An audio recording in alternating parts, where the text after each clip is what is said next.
shovel in hand, dirt flying wild. Blood, sweat spilling, dreams of worth untold mile.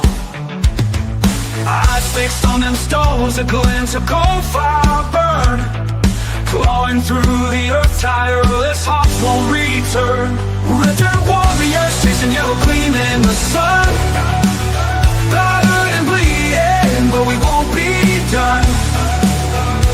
For the families back home, hearts heavy with hope, through ragged dreams and rocky slopes. Mountains loom my tales pass through the years. Every grain of sand soaked with dreams and fears. Grit and grim and forging fortune from the rock.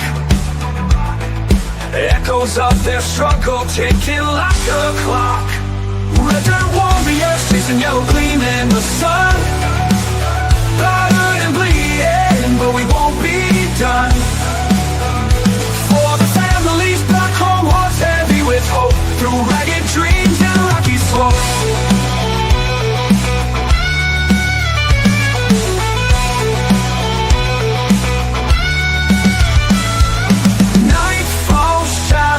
Whisper in the cold, weary hearts still hunt for that elusive gold. Prayers sent skyward under the star. Red dirt nation driving, digging far. Red dirt warriors chasing yellow gleam in the sun. Battered and bleeding, but we won't be done. For the families back home, hearts heavy with hope, through ragged dreams and rocky slopes. Red dirt warriors chasing yellow gleam in the sun. Battered and bleeding, but we won't be done. There you go. How's it going, everybody? Hey, everybody. Good evening, everyone. Prospector here, Reg, Prospector 406, Prairie Prospecting. We have a returning guest. Look at that, Brian. How's it going, Brian? How's it going? American Gold Prospector. We got tons of people in the house already. We got 30 guests already. That's wicked. We got Aqua, Dorothy, Anna, Empty Pan, Georgianne. Oh, yeah. Ed, Flash in Your Pan. How's it going, man? Big movie fan. AGP. We know that's Brian. All kinds of people. We got some lurkers. Thanks for stopping by, Red Dirt Nation. Our guest of tonight is gonna be here. He's just setting up his computer, getting the lighting all right. He wants to show off his face. So Wants to make sure his camera is perfect for the show. that's right. Combing his three hairs. Combing his 3 hairs. There you go. Oh, funny. No, he's coming in. Yeah, he's setting up his computer and he's trying to get lighting and stuff. I just talked to him, so should be here shortly. There you go. If anyone who doesn't know, we are going to be talking with this guy, Vernon, tonight. So we're just waiting for him to get his computer set up. But we might as well talk what was coming up on Red Dirt Nation. Friday, we've got a special live benefit happening for Autism Mary. Live April 4th, 5:30 Mountain Time, 7:30 Eastern. We are already up to 30 donations, which is awesome. So I appreciate all the donators. We've got stuff from paintings from someone who has paintings with 2 U.S. sitting presidents and has the submission into the Smithsonian Art Gallery. So he's a very well-accomplished painter. We've got jewelry, we've got pay dirts, we've got custom pens, custom coasters, all kinds of stuff. So it's going to be awesome. Yeah. So that's this Friday. Oh, we got coins too. Lots of coins. Don't forget the coins. Can't forget There she those. is right there. Coins matter. Mary's in chat already. There you go. Cuevas is here. How's it going, Carlos? Hung out with Carlos on Saturday. Was it Saturday? you hung out? Saturday, yep. Yeah. Mr. Lodak, how's it going? The world's Yeah. greatest moderator, Mr. Lodak. Yeah, eh? He is everywhere. That guy. What's That the he best? is. Kermudge in Alaska, how's it going? Thanks for stopping by. Almost pumped Nick, myself you with got that lure. some wicked rocks in the mail, hey? Oh yeah. Travis over there at 406 Findings sent me a pretty cool box of rocks. Start with the favorite for everybody to see. I know it's the envy of a couple people. So he makes fishing lures out of rocks. So he cabs them and then throws a treb on there and you're good to go. This one, I think it's turquoise. You can see I don't know if you can see little bits of silver. Let's make you big real quick. Look close. You want me to make you It's big? silver. I got it. I did it, but it didn't work. Look at that. So Oh, yeah. get them to flash. There you go. You can see one of them Great. flashing right there. Yeah. Pretty cool. All through the little black lines. It's pretty awesome. What's Wow. that? Oh, Boot Joe Locke. Yeah, this guy. He says it. He knows. Boot. He's seen his stuff. He also sent me a whole bunch of what's supposed to be UV reactive stuff. I don't have. Oh, you have some water. Sweet. Don't have to lick rocks. I don't have to lick rocks. There you go. uh, Winning. There you go. Look at that Yeah, beautiful rock, eh? these are all Montana rocks that he's sending me here. You can Wow. only get them here. 406 Findings. If you're here, I want a lure. Dude, my buddy who's a big fishing guy really wants one too. I love fishing and I want one so bad. Wow, that's beautiful. Man. I'm upset. I was cleaning my rocks the other day, yesterday, and I can say I am addicted to agates. They're awesome. I'm addicted. Like, it is horrible. Not horrible, but yeah, you hear me. Mega Dog, how's it going? Adam Wise. Hey, Mega Dog. Welcome, Dino, Mega Dog. Did you get your package there, Mega Dog? Is that a moss agate? It is. Big old Oh Montana. my god, I moss can see agate. it from here. Oh my god. Hobo Rob, welcome. Out of here. Yeah, dude. He What's sent me that? some pretty cool stuff. And then here's another one that's harder to see, but Yeah, like I need a. Come on, man. I'm getting married. That's a wicked wedding present. I'm just saying. 406 Findings. That is sweet, man. That's a wicked. Oh, beautiful. yeah, it's these and then some little ones. And Yeah. then the UV reactive Montana moss agates. And then That is sweet. some other kind of treasure state agates he's got them labeled as. They're a little different. But they're kind of like Montana moss agates. Oh, Ryan's on the phone. I think he's technical support right now. Tech support. He said that's what he would be doing. Yeah. Yeah. Yeah, so you can see the pockets of agate in this one. Nice. Ooh, yeah. Look at that. That is very nice. Dripping water all over my stuff. Whoa. Whoa. Hello. Let's do Yeah, that. Billy. That's a little bit better. We got Hillbilly Ham Samurai in chat. What's Welcome, going on, Hillbilly? Hillbilly. Hillbilly has also donated a wicked custom steampunk pen. That is going to be awesome. It's a beautiful pen. He donated that for Mary's auction. We've got Steven Stark in the house as well. Welcome, Steven. Steven, how's it going, man? Mario. Look at that. Chance Mario's going on. all the way Richard from Peterson, David Portugal. Wilson. Thanks for coming in, everybody. All the way from Portugal. That is awesome. Wow. Look, the short bus rider himself is here. Oh, there he is. Stacy. Hey, Stace. What's up? Good to see you, man. Mandy's Last Candy. Welcome, Mandy. How's it going, Mandy? Some rock candy. Right, buddy. Anyways. What's going on? Just showing off the rocks while we're waiting. Nothing Sorry, much, I'm making Stacy. noise. Are you?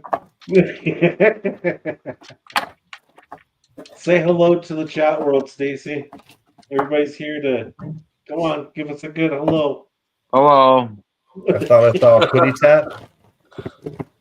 Jeffrey Button, welcome. I don't want to hear it. I know, and I'm not I going to give know. you crap. This No the more, short at bus least. rider went to the dentist today, and he's not feeling too great, but that's okay. That's okay. Well, I am, but I'm not. We'll You just are, put but it you're that not. way. That's fair. Yeah. When he went into the dentist, they pulled out his tooth. This is what they said. What the shit biscuit? And you're sure that's all they Spiders! took, right? Just your teeth? That's all they took? Huh? They only took your teeth? Yeah. And pardon my brain. Oh, that wears off after a while. Got the frontal lobotomy or the bottle in front of me. I'm not sure which. So we've got 45 awesome people in the house. Just an update.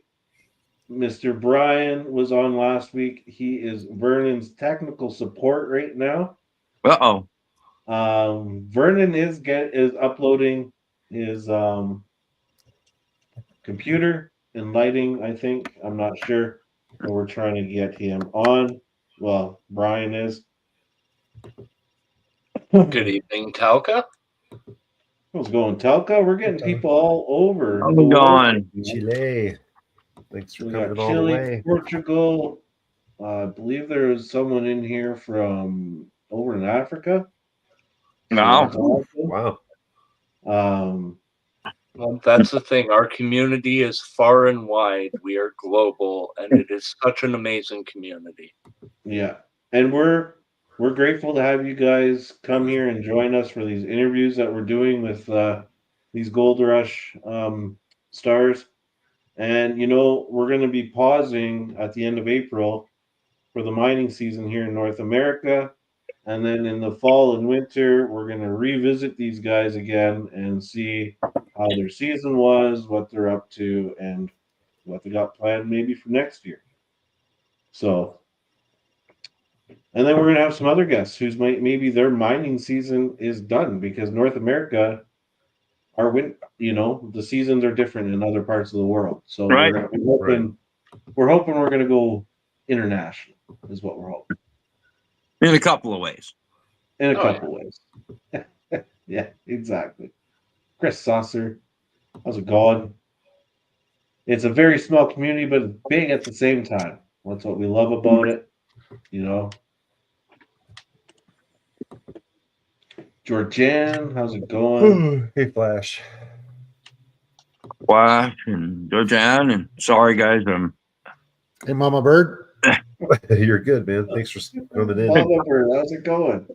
Good evening, Mama Bird. I didn't see it. Did make a dog say if he received my Empty Pan says Bert needs an IT guy. That's Brian. That's why he's on the phone. go Brian.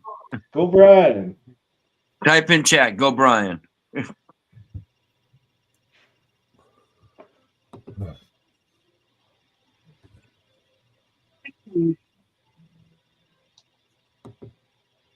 Very cool. I will be right back. I have drank too much coffee and need to go to the bathroom. No. The sluice got him. I got your package out today, Rusty, by the way. And I actually got Bits' out today, finally, too. So everybody's out for my end today.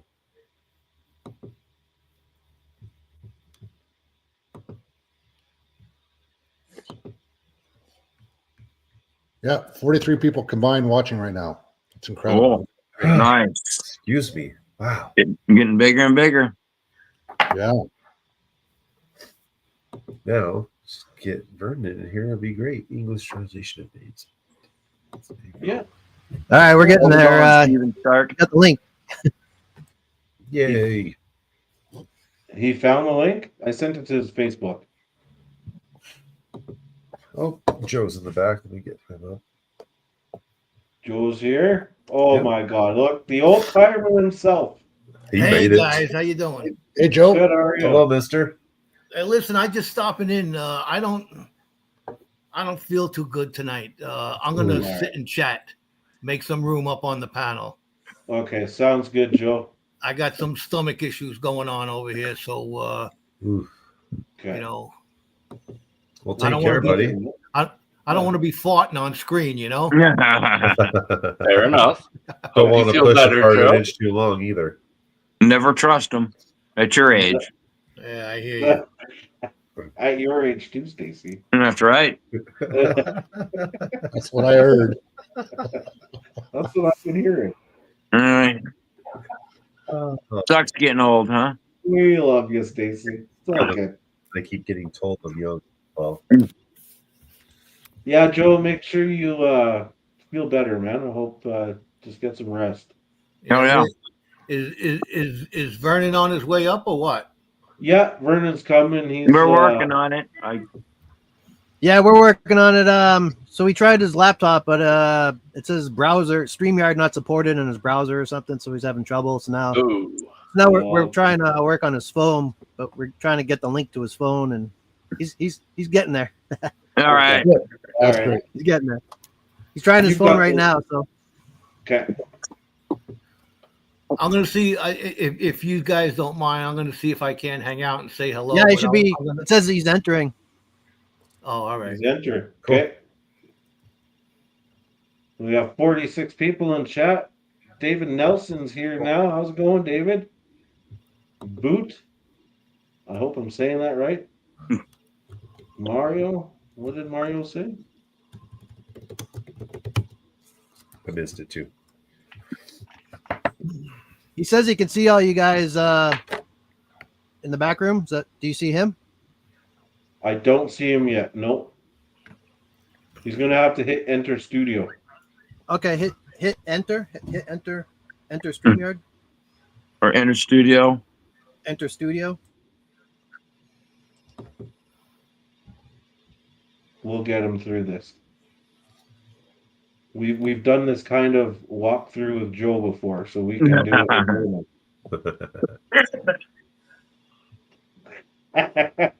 Love you, Joe.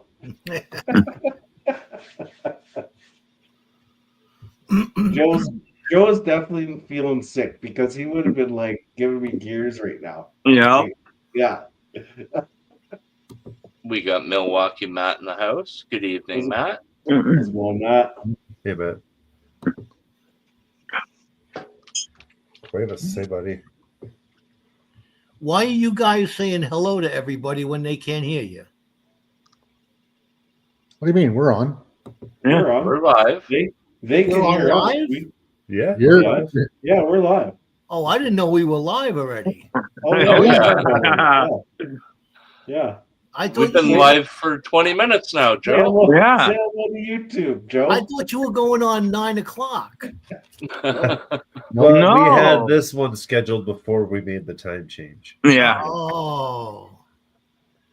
I So didn't keep YouTube, up- this is I haven't Joe. been keeping up with the chat, man. What can I tell you?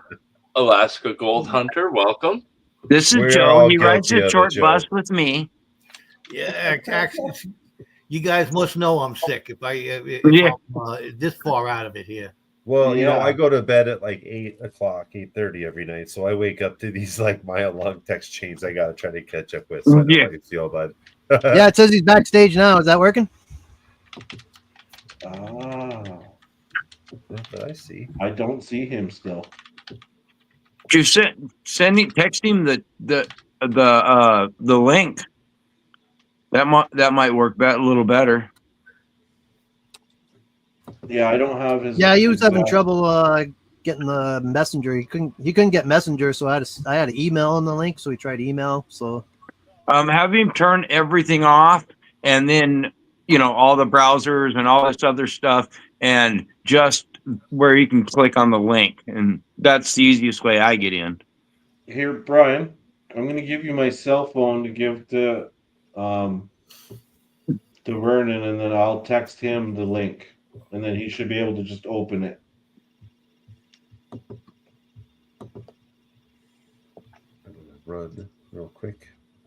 Can I just hit stop mic and cam, and it'll just block me out? I'm assuming. Yep. Someone just dropped down. Was that Stacy? You Nick. have room. You have Yeah. room enough for everybody. You have room for 9 or what up here? Yeah, 10. Yeah, so I don't know. We got enough room. So Vernon says he's backstage. It says that the host can add you at any time. Be ready. He says he's backstage. He can see us he's all. backstage somewhere. He's Someone with backstage. keys got to let him in. Then He chose his microphone. He has his camera going. He sees everyone. He can hear us. It says the host will add you at any time, so be ready. He can hear us? Yeah. I do not see him. Do you guys see him? No, I I don't. do not. I can't scroll down anymore. Let me Is there any back other out. options? I'll back out and see if I can come Yeah. in and see him. Yeah. Okay. Sorry, everybody. The technical difficulties, but we are going to figure it out.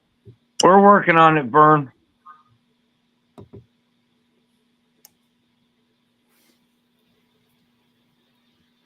I'm just going to see if I sent him the wrong one, if he's in the other one. Yeah. Well, if he can see us and hear Yeah. us. Right? No, he's not in that one. Yeah. Yeah, he Reg is backed there. out and then re-entered, and it says the host. Only the host can see you right now, so be ready. No, I do not see him. I also see Nick says device not connected. Yeah. Nick stepped down for a minute. Yeah. So you can like see everyone and. Okay. Is there a thing that says choose your camera or choose your microphone or anything?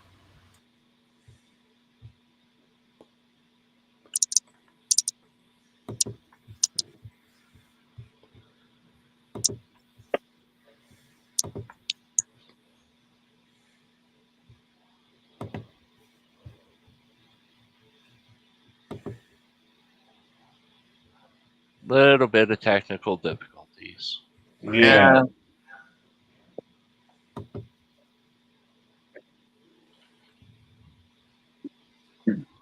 Yeah, expected sometimes. Doing these live streams between people Oh yeah. issues. Not every device takes every single. Right. It's a pain.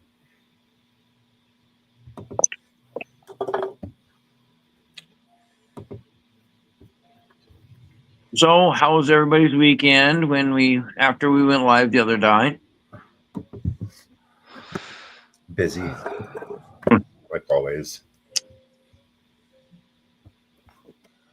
We got Michael Hazer in the house. Welcome, Michael. Sorry, everybody. What if he, Shut up. Brian, can you get him to maybe copy and paste the link into his web browser on his phone? Yeah, There he is. that's what he's doing right now. There he He's Yeah. copying it into his Safari. Okay, he And- has to add his camera because I see him backstage now. Yeah, I see him too. Yeah, there he is. There You we got him? go. He has to add his Okay, camera. awesome. There we go. There he is. Hey, All man, right. the myth, the legend. Let's bring the guy up. Yeah, poor guy. Hey. No, it's never this hard. turn your camera sideways. He has to turn his audio on. Yeah. All right, so you're on. Is everything good? Turn his audio on, his volume, His audio or his isn't on. microphone. You got to turn your microphone on. David Villa, welcome. Oh, you So, know why, Brian? Brian, it's because he's talking to you. Oh, okay. I think we have to hang up because we're talking. So, Tell we'll him to hang turn up his and then- camera sideways. and if you can, turn your camera sideways. Oop, There we go. There we go. Sweet. Now we can see your pretty face. Yeah. All right. All right. We'll hang up and then your audio should work.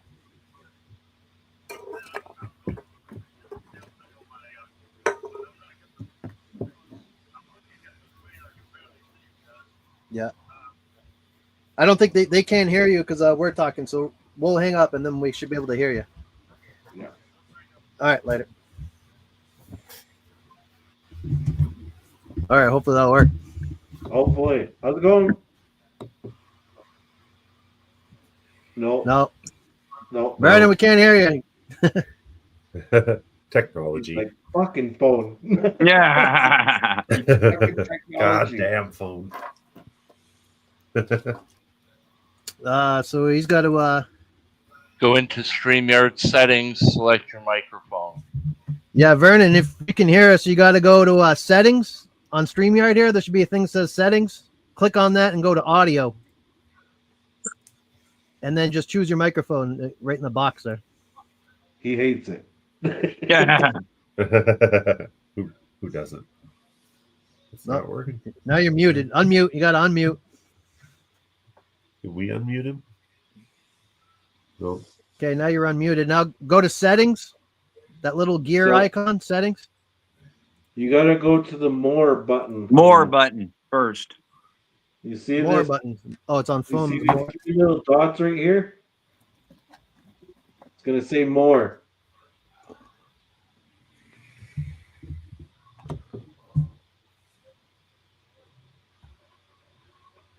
No. Maybe give him a call there, Brian. Yeah. Nope. Sorry, Maybe he's everybody. Technical difficulties. It Yeah. happens. It happens when you're live. We're working on it. We'll figure it out. Hey, at least we got to see his face. Right? Mario, that is yeah. Those lives are Red Dirt Nation, part of all of our lives. Yep. Yep. Yeah, we stream on 4 channels to try to get it out there for everybody to see and just to make it a little easier to find. How's it going, Careless Whispers? Careless Whispers donated. Oh, Vernon's back. If you want that, you can have it. That's fine with me. Okay. Brian's walking them through to where to add. There you go.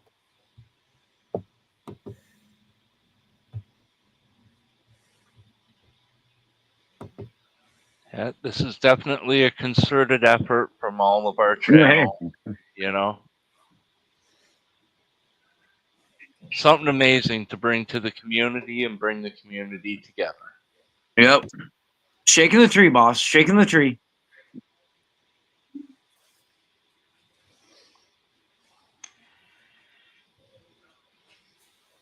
You can tell Vernon's a miner because he hates technology. Yeah. Yeah.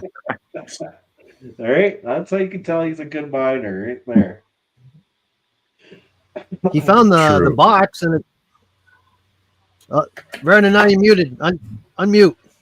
How about now? There we go. Yeah. Yeah. Hey. Hey. Hallelujah. You know, I mean, Yeah. I was thinking 9 o'clock like last time. I was not aware that it was going to happen at 8. I'm not making excuses, but, you know. It's Oh, all you're good, fine, Vern. man. It's All right. all good. All right, I'm going to turn it sideways. I wish the hell I could get this on my computer. Hang on just a minute. Let me try one thing here. All right. Okay, it says entering studio. Browser doesn't support. Okay, Chrome. Built. Shit, now I gotta download Chrome. Fuck. Okay, I'm not gonna mess with this anymore. You're fine, man. Just Yeah. plug your phone in and It's all good, man. You're all good. Well, it would be a lot better if I wasn't looking in this tiny screen. I'm gonna do this entire damn thing using my iPhone and I can barely see it. But anyway, let's carry on with it. We already have hour into this and Oh, that's okay. you're fine, all man. good. We're all good. Thanks for coming up, Vernon. It's nice to meet Thank you. you. yeah, Absolutely. same here. Same here. I should have got my granddaughter. I got my granddaughter here perched up on my desk. She's 9 years old. She could have probably figured this out, half an hour ago. Yeah. Well, guys, I'm gonna Hi.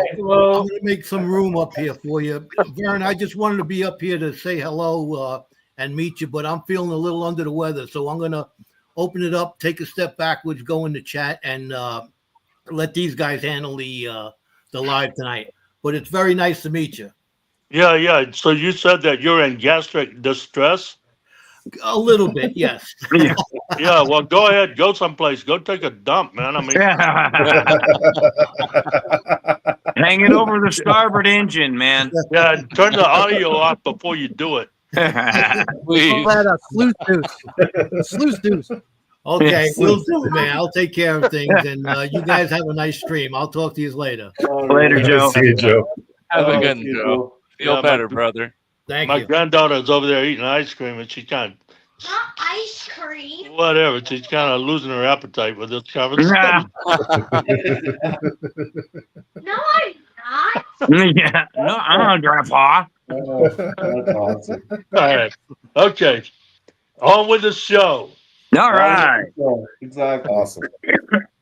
So, Brian, nice to see your smiling face. On Yeah, face. you too. So, What can I do for you guys? no, we just wanted to have a little chat with you, ask you a few questions, give people some insights maybe, and give your opinions on what people might want to know. All right, We okay. like to open it up to people in the crowd too, so I'll randomly get questions from them. Mm-hmm. Sure. So My have you first- started your mining season yet?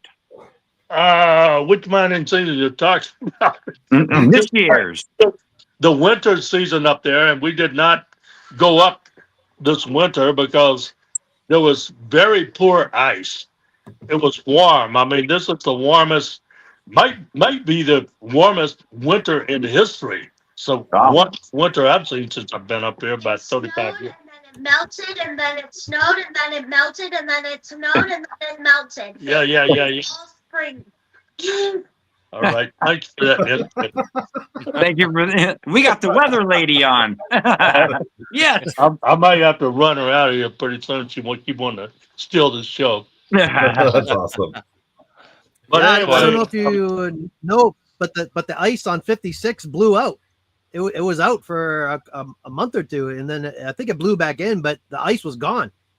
It was gone. yeah, There was no I ice. know on it was 56. in and out. It was in and out, and I've been up there. I got a pretty good sense of the ice, and everything was telling me don't do it, and I'm darn glad I didn't because I got to spend some time at home for the first time in God knows how long, and I've enjoyed it thoroughly. I got my granddaughters coming over just about every day, and they're keeping me entertained, and I don't know. Life's been good. I might not ever go back up there in the wintertime. But then again, I maybe, considering the price of gold, yeah, I probably will. Yeah. It's hard to resist that call at that price right now. That's Right. I mean, like Thursday and Friday of last week, I woke up at 30.70. The next day, Friday, it was 30.80. Today is 31, whatever the hell it is, 31.30, something like that. Yep. It's I'm sticking by my prediction that I made here a while back that it'll be $5,000 an ounce for the end of the year. And the way it's climbing right now, I'm sticking by it. I'm thinking 5K by the end of the year. Wow. Intend to be a gold miner, that's for sure. Yeah, well, I mean, sometimes I think maybe I made the right career choice, like, even though this is my second or third career, but maybe it'll all pay off before it's over with. Are you still a commercial captain? No, I retired from piloting ships up here in South Central Alaska. I think it was in 2022. I was piloting up here for like 30 something years. And then I was in the Merchant Marine since 66. So I think I was in a given must have been 56 years I went to sea in one capacity or another. I started as an ordinary seaman on this old rust bucket ship called the Wild Ranger. And that's why I named everything the Wild Ranger. All my dredges, Wild Ranger this, Wild Ranger that. My sailboat's the Wild Ranger. And yeah, I retired from piloting ships in 2022, and now I'm just back to having two jobs: um, gold mining and doing this TV thing. Oh yeah, nice. How many Yeah. years have you been on Bering Sea Gold? The first season they filmed in 2011, which was the first year I was actually in production. I went in 2010 and bought a dredge, but didn't get into operation until 2011. I brought up the Wild Ranger and but that didn't air until 2012, I think it was. And then come 2012, the price of gold shot way the hell up. I think it got up to 1900 for just one day that year, and then it dropped back down. But it started a gold rush up in Nome. I mean, there were just literally hundreds of people came up thinking they were going to cut a fat hog in the ass with the price of gold and easy pickings on the beach. And they all came up. And then by August of 2012, a lot of them were camping out by Dredge 6. Steve Rydell opened up a campground out there on a little piece he had leased. And uh, he was going to do this communal thing where they were going to do a communal cooking and just do this big kumbaya thing every day and have big group hugs and frolic in the bushes when the sun went down and all this shit. But by August, reality had set in, and they were figuring out it wasn't going to be all that easy pickings they thought it was going to be. And the plates cleared out. They left a big shithouse mess, trash all over the place. Tents. A lot of people just begged, borrowed, or stole enough to get on a plane and left their tent and everything in it right there in the campground. And by the end of August, you could have fired a cannon through that campground and not hit anybody. And then the dew was off the roads after that. And I haven't seen that much activity up there since 2012. The number of people has been steadily diminishing. The little guys are leaving, and it's more and more the big guys. But they're coming in. The big guys come in, and they don't know. They come in, they think they got it all figured out, and they come up there, and they're years working on their equipment, and very darn few of the big guys have actually made a profit up there. But they keep coming. It is steadily a case where the little guys are getting weeded out because of all the paperwork and all the hassles and all the regulations they have to contend with. And before it's over with, it's just going to be the big dogs up there. And it's not going to be every big dog that comes to town, because most of them just don't have a clue. They're sitting down in the lower 48. They think they got it figured out. They come up there with some very high dollar equipment, and guess what? It doesn't work. Out of all of them that come up there, there's very damn few of them that are really making enough money to justify their investment. Wow.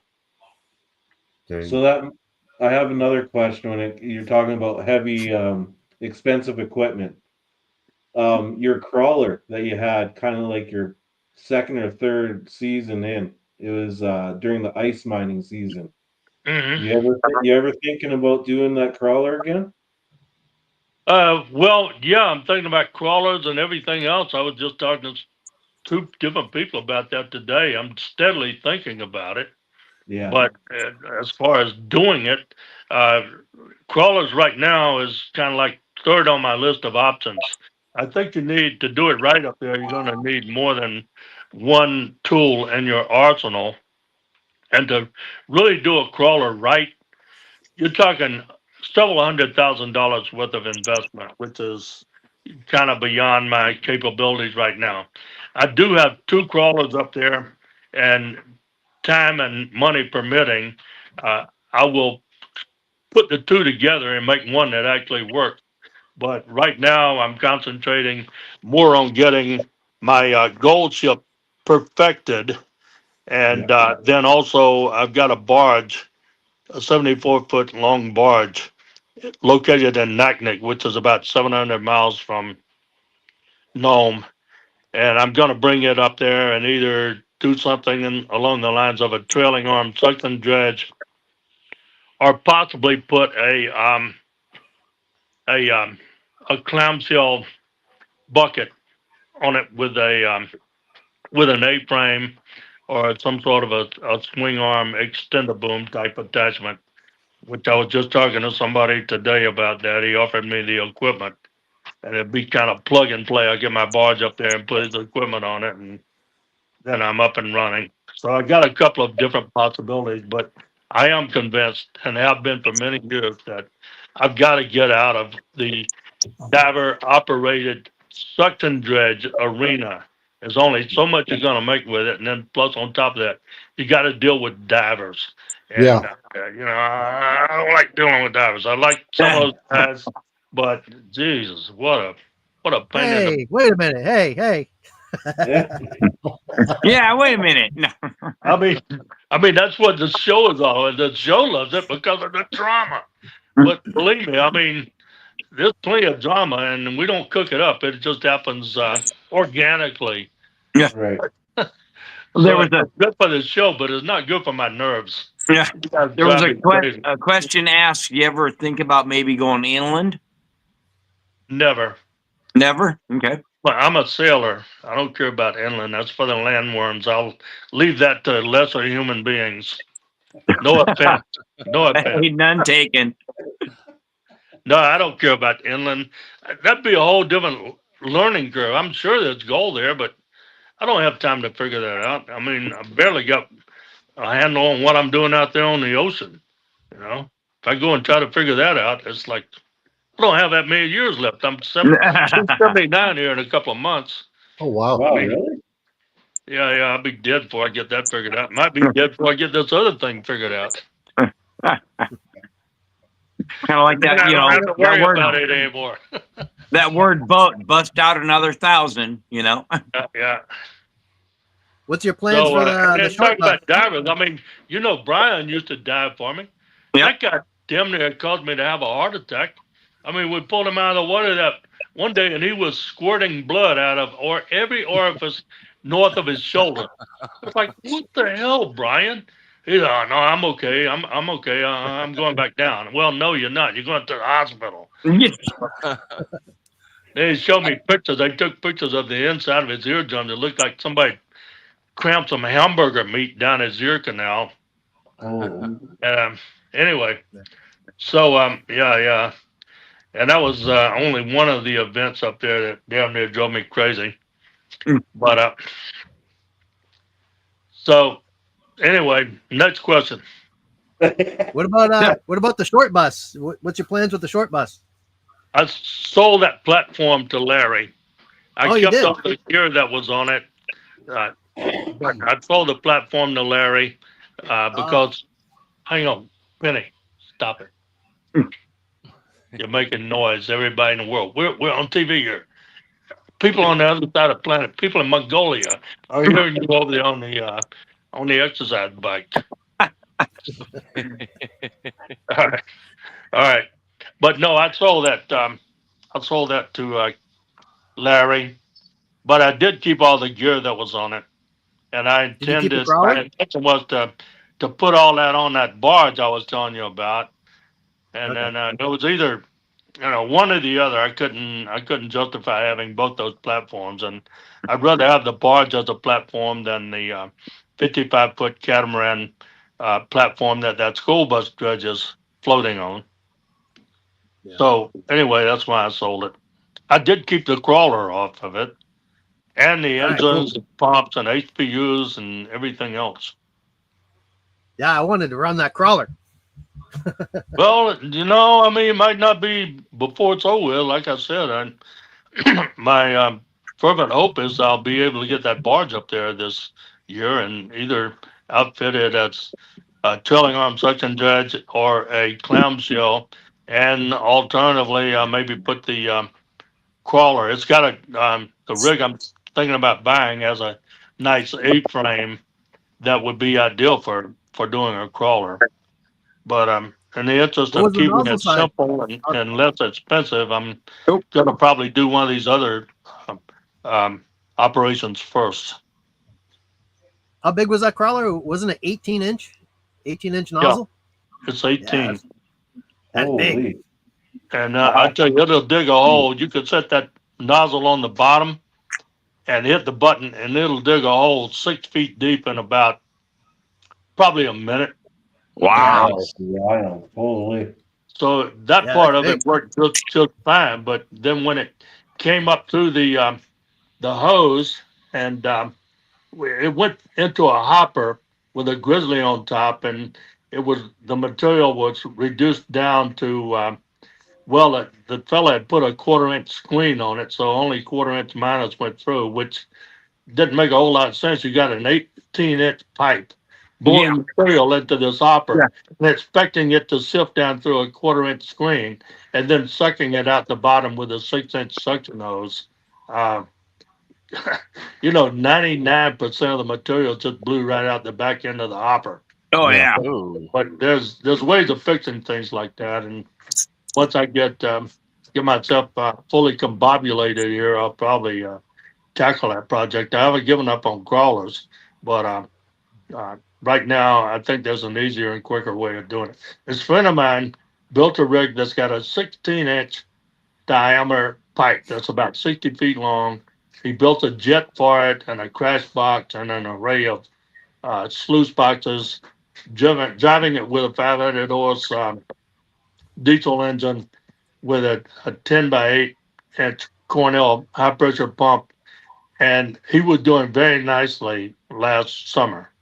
And so I'm talking to him about duplicating his equipment and putting it on that barge. Then Nice. I'm also talking to somebody else about a clamshell bucket with an A-frame davit that I can put on it. So right now it's getting decision time. The season is upon us. Right. Right. I'm gonna have to make a decision which way I'm gonna go with that barge. They're coming up pretty quick. And the other thing is I've still got some work to do on the gold ship. I'm putting a couple of new 225 horse Honda outboards on it, putting new screens on the sluice box, putting new, I just ordered 2 winches from Australia, and they should be there in a week or 2. And we'll put those new anchor winches on it. And so that way, when I anchor the damn thing, it'll stay where I put it. That's been my main problem with Blown the anchor. gold ship. It's got a lot of freeboard, a lot of sail area, and we get out there in the weather, and next thing you know, you be on the gold, and next thing you know, you're dragging, and it pulls you off the gold, and there's nothing more frustrating than that. Let me tell you. Yeah. But by the time I get through with this damn thing, when I put the anchors down, it's gonna stay where I put it. That Sounds gold like ship- it.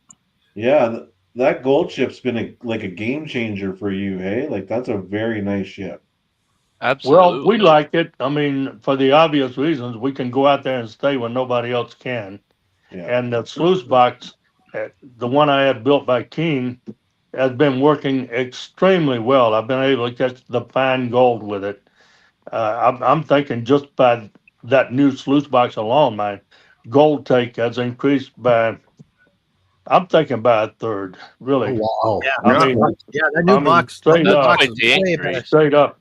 The normal King sluice with its screening and riffles and everything like they use on the rivers where the course is gold, just doesn't work well up there because all the gold, I mean, it's like powdered sugar, some of it is. Oh yeah. And I was not catching that before. Now I'm catching it. So, it's just a matter of redoing everything. Took years to figure it out, but by consulting with the Keene brothers and a couple of other people who I have respect for there in Nome, I designed this sluice box and they built it for me.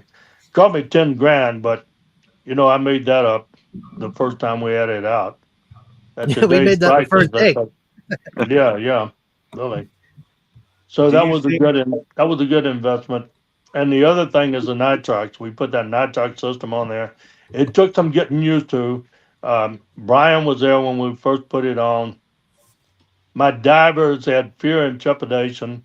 We hired somebody to come up and give us a class on the proper operation and safe procedures for using that nitrox system. But my divers were a bit leery of it, as was I. Yeah. But I'm very comfortable with it now.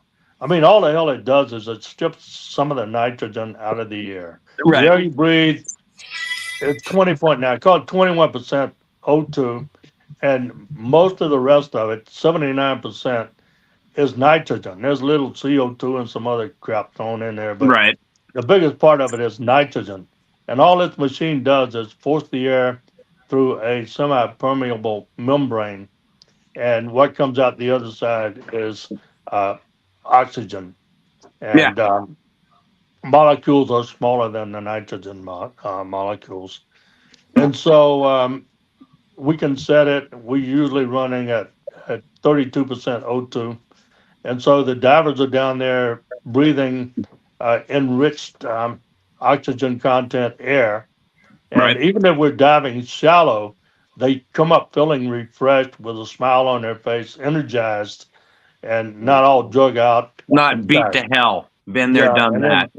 And then so when we're out there in the deeper water, there at the end this last season, my divers were going down for 4.5 hours, 5 hours sometime. And then bottom line, to be within the parameters of safety, you just got to take the time to gas off when you get on the surface. Yep. Because that nitrogen is cumulative. Even with the nitrogen machine, your body's still absorbing nitrogen. Oh yeah. And you got to give it enough time to gas off before you go back down again. And then, plus, even using nitrogen, nitrox, you got to take time coming up. You got to make your safety stops. And I got a hard, fast rule. They got to take time. When they're diving for longer periods of time, I'll have them take at least 15 minutes, 20 minutes sometime. At 10. Coming up, make a couple of stops along the way coming up. And, Safety first. Oh yeah. and then that way, everybody's happy, they're safe, and we make lots of gold doing it that way. But that first year, I had Brian and Brad diving, and not Brian, but Brad and Gary Simpson diving, and they were new to it, and I was new to it, and so they were only diving like 2 hours at a crack, and didn't know if they were going to survive or not. And it was hard for me to get them to dive more than that. So we had some problems. I wanted more time. Right. They weren't all that interested in putting in the time. They had other things on their mind. They both had girlfriends and different things like that. And all they wanted to do was get back to town. And I wanted them to stay on the bottom. So I had this other guy who was a hard charging diver, but they clashed. And that's putting it mildly. So the whole damn thing came unglued. I was out of town for a couple of weeks, and when I came back, I had to leave for a funeral, right? I came back, and the whole shit show had come unraveled. Yeah. And so anyway, like I said, divers are hard to deal with. But those guys, I like the hell out of both of them. Brad is just a real first-class gentleman. He knows how to take an ass chewing without getting all bent out of shape. Gary is one of my favorite people. and both of them are gold getting damn hound dogs. You put them on the bottom, and they Yeah. know how to sniff it out. And then them working with Brian, it was just an excellent team. Brian was captaining the boat and doing the cooking, and he's a gourmet chef, by the way. And they were living large out there. It just wasn't getting enough bottom time to suit me. And then now Brad's with this other guy, and he's down in 5-hour dives and no problem. But No. he had to cut. He got shamed into it. The guy he diving with Larry. Larry's he's a brute when it comes to that sort of thing. So he'd bounce down there and stay 5 or 6 hours, and then when Brad would pull up and say, "Well, no," Larry would say, "Get your ass down there. I just did 5 hours, and you're 20 years younger than me. You get down there." Right. Well, and then so now Brad, he's one of the top guys around there now. Wow. But I couldn't do that. I wish I could have jumped down there and said, follow my lead. But in my case, when it comes to diving, I'd kind of have to do my quarterbacking from the chair, and you can't really motivate people when you're saying there, well, you go down, but I'm gonna sit here and watch you. So Right. so anyway, that was So a we good got- season. We still got lots of gold, but I don't even remember how much it was that year, but I think we could have gotten 5 times as much if we'd gotten more bottom time. Wow. So what do you think about that, Brian? You remember that year quite well, I'm sure. Yeah, that was a really good year. We're doing usually right in between like 25 and 30, 32, 33 ounce every week. Wow. And then August came, and the that's when people started clashing because the weather kicked up. Like in June is always perfect weather. You can go out all the time. July's iffy, you can go out about half the time, and then August comes and there's big storms. And then people, when you get laid up on the dock, people start like yelling and clashing. Some people want to go out, but it's too rough. It's not good visibility. So some of the divers want to dive in bad visibility. The other divers don't.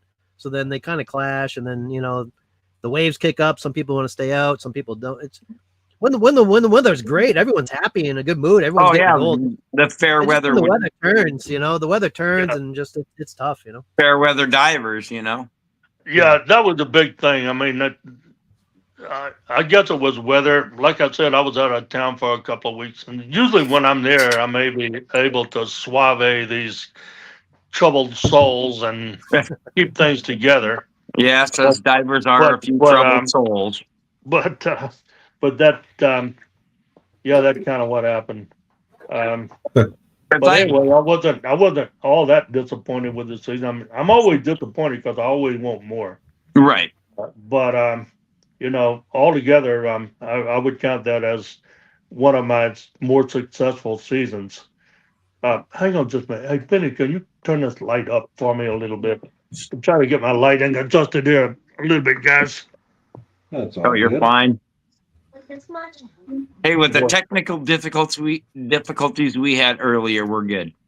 All right. Right. So we do have a couple questions from the chat. Do you Okay. think gold is going to reach 5,000 this year? Yes, that's what I'm predicting. Yeah. And depending on what happens, that's the way I'm reading the tea leaves. Don't take it to the bank. It's just my general feeling based on my observations and of economics and the world and national geopolitical scene. All the crap that's going on out there in the world, all the uncertainty, gold and silver, but in my case, mainly gold is the best hedge against all that. And there's a damn hell of a lot of uncertainty out there. And I don't think it's going to go away. I think before things get better, they'll get worse. And there's a lot of turmoil in this country because of, well, all the reasons why. Oh yeah. Don't go into that. Yeah, we Well, don't do politics here, but we understand. Well, personally, I think that the end result is the country's going to be in much better shape, but it's going to take a while to get there. So, in the meantime, every time I look at the gold prices, I I get a big old smile on my face. Oh, hell But yeah. on the other hand, I'm smart enough to realize that if it goes too high, it's an indicator of um, the general state of the economy, and it's not like the price of gold is going up vis-a-vis its buying power, because it was more of an indicator of the value of the dollar going down. I mean, you can still, within broad parameters, buy the same thing with an ounce of gold these days as you could back during the days of Rome and Greece. You could buy a first class toga back then for an ounce of gold, and that's about what you'd pay for a really nice suit these days. And so, but the thing about it is, with gold and silver, but we're talking gold here, it's a Right. store of wealth.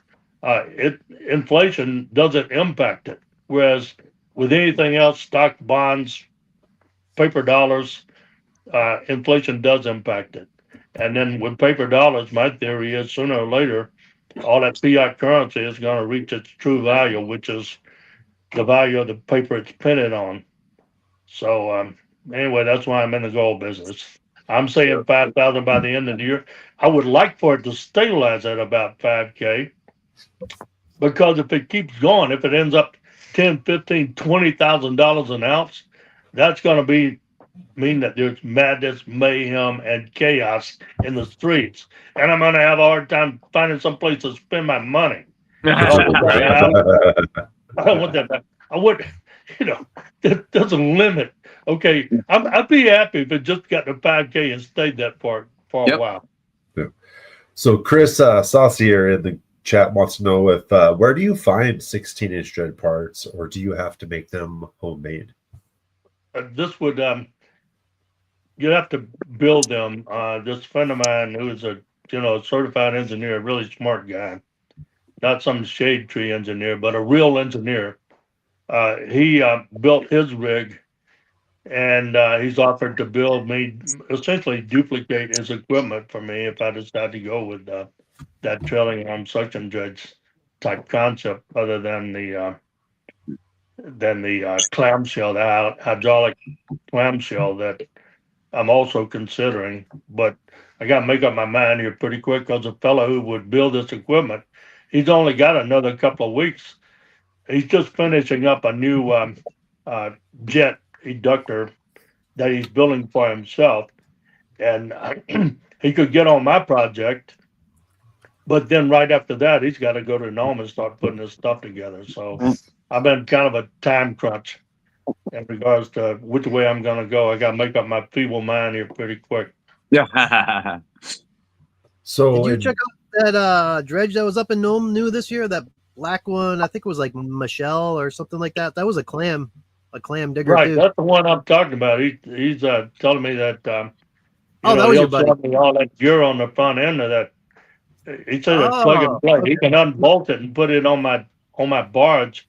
He said his crew could move it from his rig to my rig in 5 days, and I'd be set up with a white plant, an A-frame, a clamshell hydraulically operated 2-yard bucket, and he says he's also got a 3-yard bucket if I want it.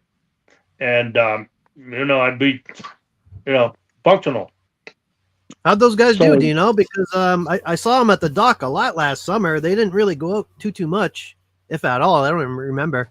Did they do good? They didn't. I mean, they had some problems. Like I said, these big boys that come in, just because they're, they spent 5 years building their rig, and then they come to Nome with it, and they didn't do well last summer.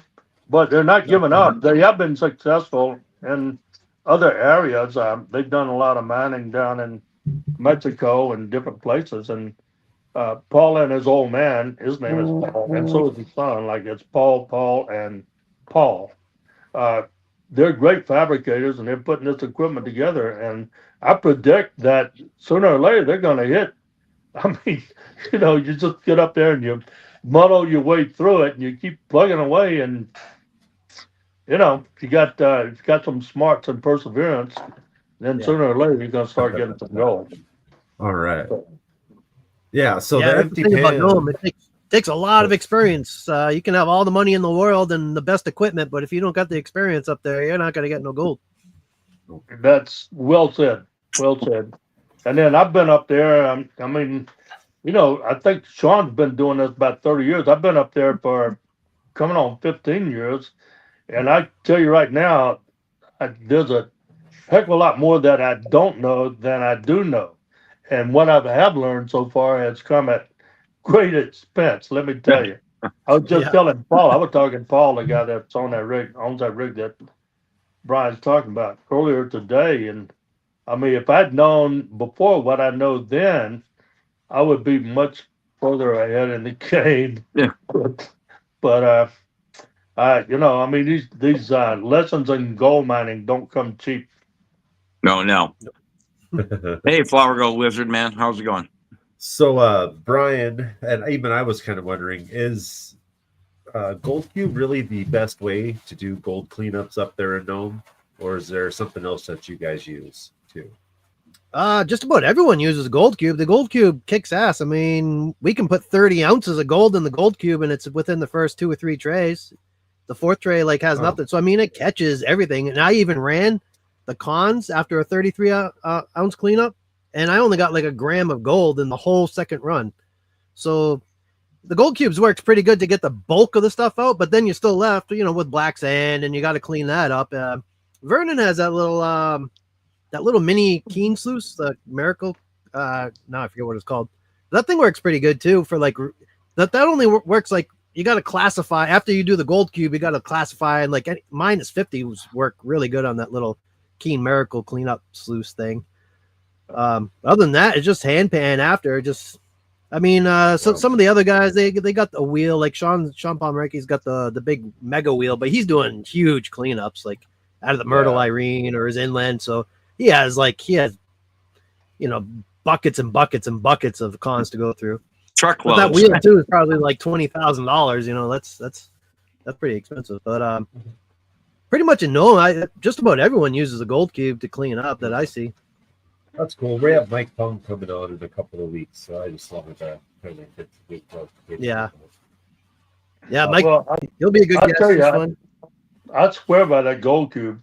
And then we, even with the stock, what do you call it? The pads that fit inside it, the conveyor Stock belt. mats. That works great. But then these new these new pads that we put in there. What do you call those, Brian? Those green ones? Was it the Dream Mat or? Yeah, Dream or was Mat. it the Dream Mat, yeah. That worked really good. I put a sheet of Dream Mat on the top tray of my Gold Cube, which is generally the slick plate. And that Dream Mat is catching most of the gold in that very top tray. And so I'm liking the Dream Mat very well. But just a stock Gold Cube, it's great. It's great. And you can enhance it by putting in a sheet of green, the Dream Mat. Even a couple of sheets. I think there at the end we put like 2 or 3 sheets of Dream Mat in our Gold Cube. But I'm here to tell you, even without the Dream Mat, that Gold Cube it saves so much time. It's incredible. But then once you do all that, you still gotta pan it or use a gold wheel. Those wheels like Sean's got, the big one. That saves them a lot of time. The gold comes out clean. I was using one. Bobby Lowe used to be really good with one of those gold wheels, and I've got one in my Connex, and I think Brian and I tried to get it together, get it going a couple of times, but they can be really you finicky. gotta know what you're doing, and Yeah. I don't know.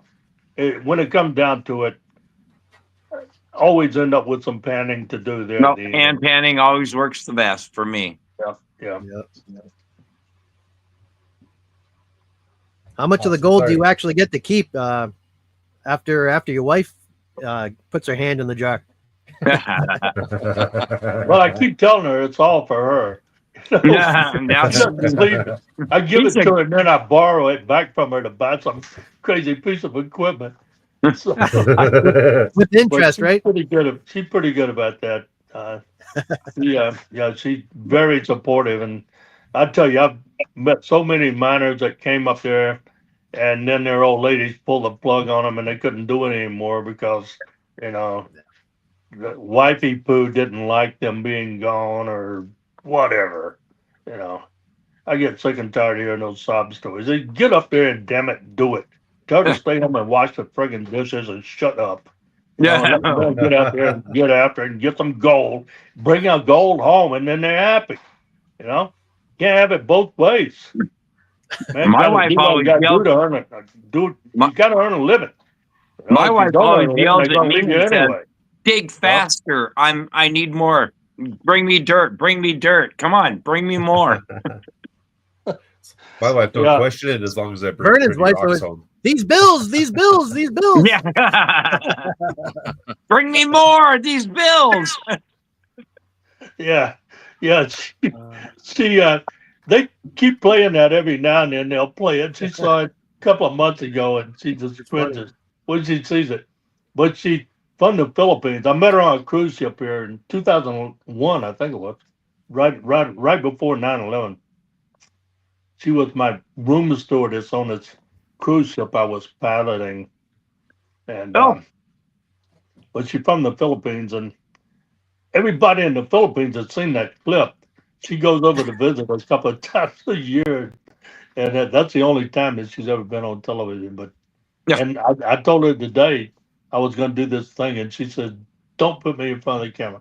Well, my granddaughter, she's going to be jumping on here. She loves the camera. But Oh, well, My what's your wife's 10-year-old name son's for the we can same say way. hello? I'm a camera expert. yeah,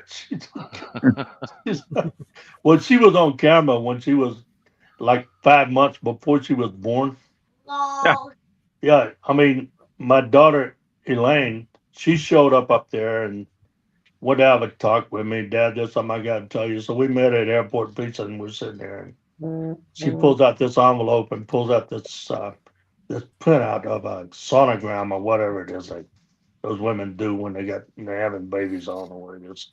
But anyway, so she showed me. I said, "What's this?" And she said, "That's your granddaughter." I said, "What are you talking about?" She says, "Yeah, I'm gonna have a baby." I said, "Well, you said it's a little girl. What's that thing right there?" And then she was looking at it and she said, "That's her foot." But the way the foot was positioned, That's her foot. I said, "Are you sure?" And she says, "No, it's a little girl." I said, "Okay, well, I thought for a minute there I saw a family resemblance. I didn't know they were gonna. I didn't think they would air it, but they did. So, so the first time she was on TV was about 5 months before she was born, and then again when we came down the river on the gold ship down the Yukon, she was on it, and she was just 3 then, but she was a good little trooper, I tell you. You know, we went through some hellacious big seas out there. And then one night, the damn boat was about to turn over, and she was in the top bunk with Yvonne, and she woke up and she said, "What's Granddad doing?" And Yvonne said, "It's okay, but baby, uh, it's okay, Penny. Just go back to sleep." And she said, "Okay." She went back to sleep. I swear to God, everything in that cabin was just coming undone. There was water all over the place, and the boat was really seriously about ready to turn over. Oh, and don't forget the time you took a nap and the whole ship was turning around and I was sitting on a freaking chair that was about to fall over. Oh, you're in trouble now, Grandpa. Yeah, that was a hell of a trip. Lol. Trip of a Speaking lifetime. speaking of being in trouble, we have a comment from somebody in chat. Annie Stevens is asking, Vernon, could you do me a favor and yell at me over something prospecting so I can print a t-shirt that says I'm a gold digger and I survived the Vernon ass chewing? Okay, well, tell her to look me up on Cameo, and for a mere $25, I'll give her any kind of a first-class ass chewing she so desires. Sounds good. There you go. I love it.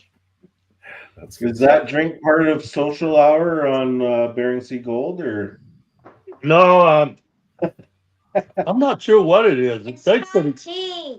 What is it? Thai tea. Oh, chai tea. Okay, chai tea. chai tea? All right. There you Come go. Whatever. on, Grandpa. Better for you It than tastes Eat. pretty good. Somebody set it down here in front of me, so I'll drink it. Grandma. Oh, Grandma did. Okay. So what's the biggest piece of gold you've pulled? Not. There's no big gold up there. I think one time on the show they showed me with a piece about the size of my thumb. I'm not going to tell you too much about that episode, but bottom line, it was bullshit. I mean, the biggest thing I've ever something maybe Carl. the size of the end of your thumb. That's not bad. You know, But but the same thing we I all mean, how find when often does we're that out on happen? the creek, right? Not very. Most everything up there is really fine gold, salt and pepper. If you can catch it, um, powdered sugar or flour gold, and then you find some gold pickers that's like crumbled up cornflakes, about that consistency. There have been, and there are some areas where the gold is coarser than others, but for the most part, if you can't catch fine gold, then don't bother. Right. You're not going to make it. It's all about catching that fine gold. And It's about what I believe find me, on the Fraser River when I go out panning. I hit up the Fraser River in BC there. uh, yeah, well, yeah. Anyway, yeah, that's kind of the story there. Now I'm gonna try to position this phone so it's not shaking so much. It's probably making people dizzy. Okay. I have a question here. You know that dredge that Brian and those guys have, crawled in and prospected. Who owns that, and would that work out in the Bering Sea if you Which, quote bought it and retrofitted it? which, tell me again which judge you're talking about. I think he's talking about the big floating one. The one that's The big just one in Nome. like Dredge 6 or show one. something. Oh Oh, no, the bucket line dredge. Yeah, the Yeah. bucket line dredge. no, that's That that's thing needs only good millions. for inland. You put that out in the middle of the ocean, it beat itself to death. There's too much wave action, and you got that stinger on the bottom, and every time the boat goes up and down, that stinger is going to be hitting the bottom and pounding it, tear itself up just in. Oh, okay. in I just, I was just Yeah, wondering about that, it's, Hey, if I go to a present here, does that let me share screen? I never used StreamYard. I can show you a picture of the gold sizes that we got last summer. Yep. Does that Yep. let me share the screen there? Yeah, it should. I'm let me going to see. jump back into chat there and do a bit of moderating. All right. All right. Well, Thank you very much, Reg. Solo. Not a problem. I'll be back up for the after party. Hell yeah. Oh no, it says your browser has blocked your screen. I'm not No. used to StreamYard. I could set it as my background. I can show you that. So, Vernon, you're working deeper stuff now, deeper ground. Does it pay better than the shallow ground, or just because it's virgin ground? Well, I mean, it's paying better for me, but I've got one fella, Kevin Briggs, who has been working my claim for a while now, 2 or 3 years at least, and he's doing really good in about 25 feet. I mean, doing better than us, and he's got an 8-inch. But then it's Kevin Briggs, and he's one of the top divers. It probably, if I had to pick top divers, I'd pick him and Joey Fullwood as being the top divers up there. And then, I mean, they're totally first-ranked divers. Kevin, he's been getting about 3/4 of an ounce an hour in 25 feet. That's good. When Wow. we first went on 56, he gave me some coordinates of some places where he had worked when the previous claim owner had that claim. The year before I bought it, there were 3 or 4 guys out there that appeared. Glenn LeBaron was out there, Kevin, I think Ian Foster, two or three other guys. They were all working a line uh, about 150 feet apart. Up until then, that claim had not been worked very much. But Kevin very generously gave me some coordinates, and we went out there and touched down first cat out of the bag on just monster gold. It was, for us, it was great. It was over half ounce an hour, Holy and some cow. of it was ounce an hour stuff. It was just fantastic, and we dove that for 2 or 3 summers and a couple of winters. And Kevin is in not in that spot, but he's in that depth, about 25 feet. Then I got Joe Fullwood, who's dredging without nitrox at about 35 feet.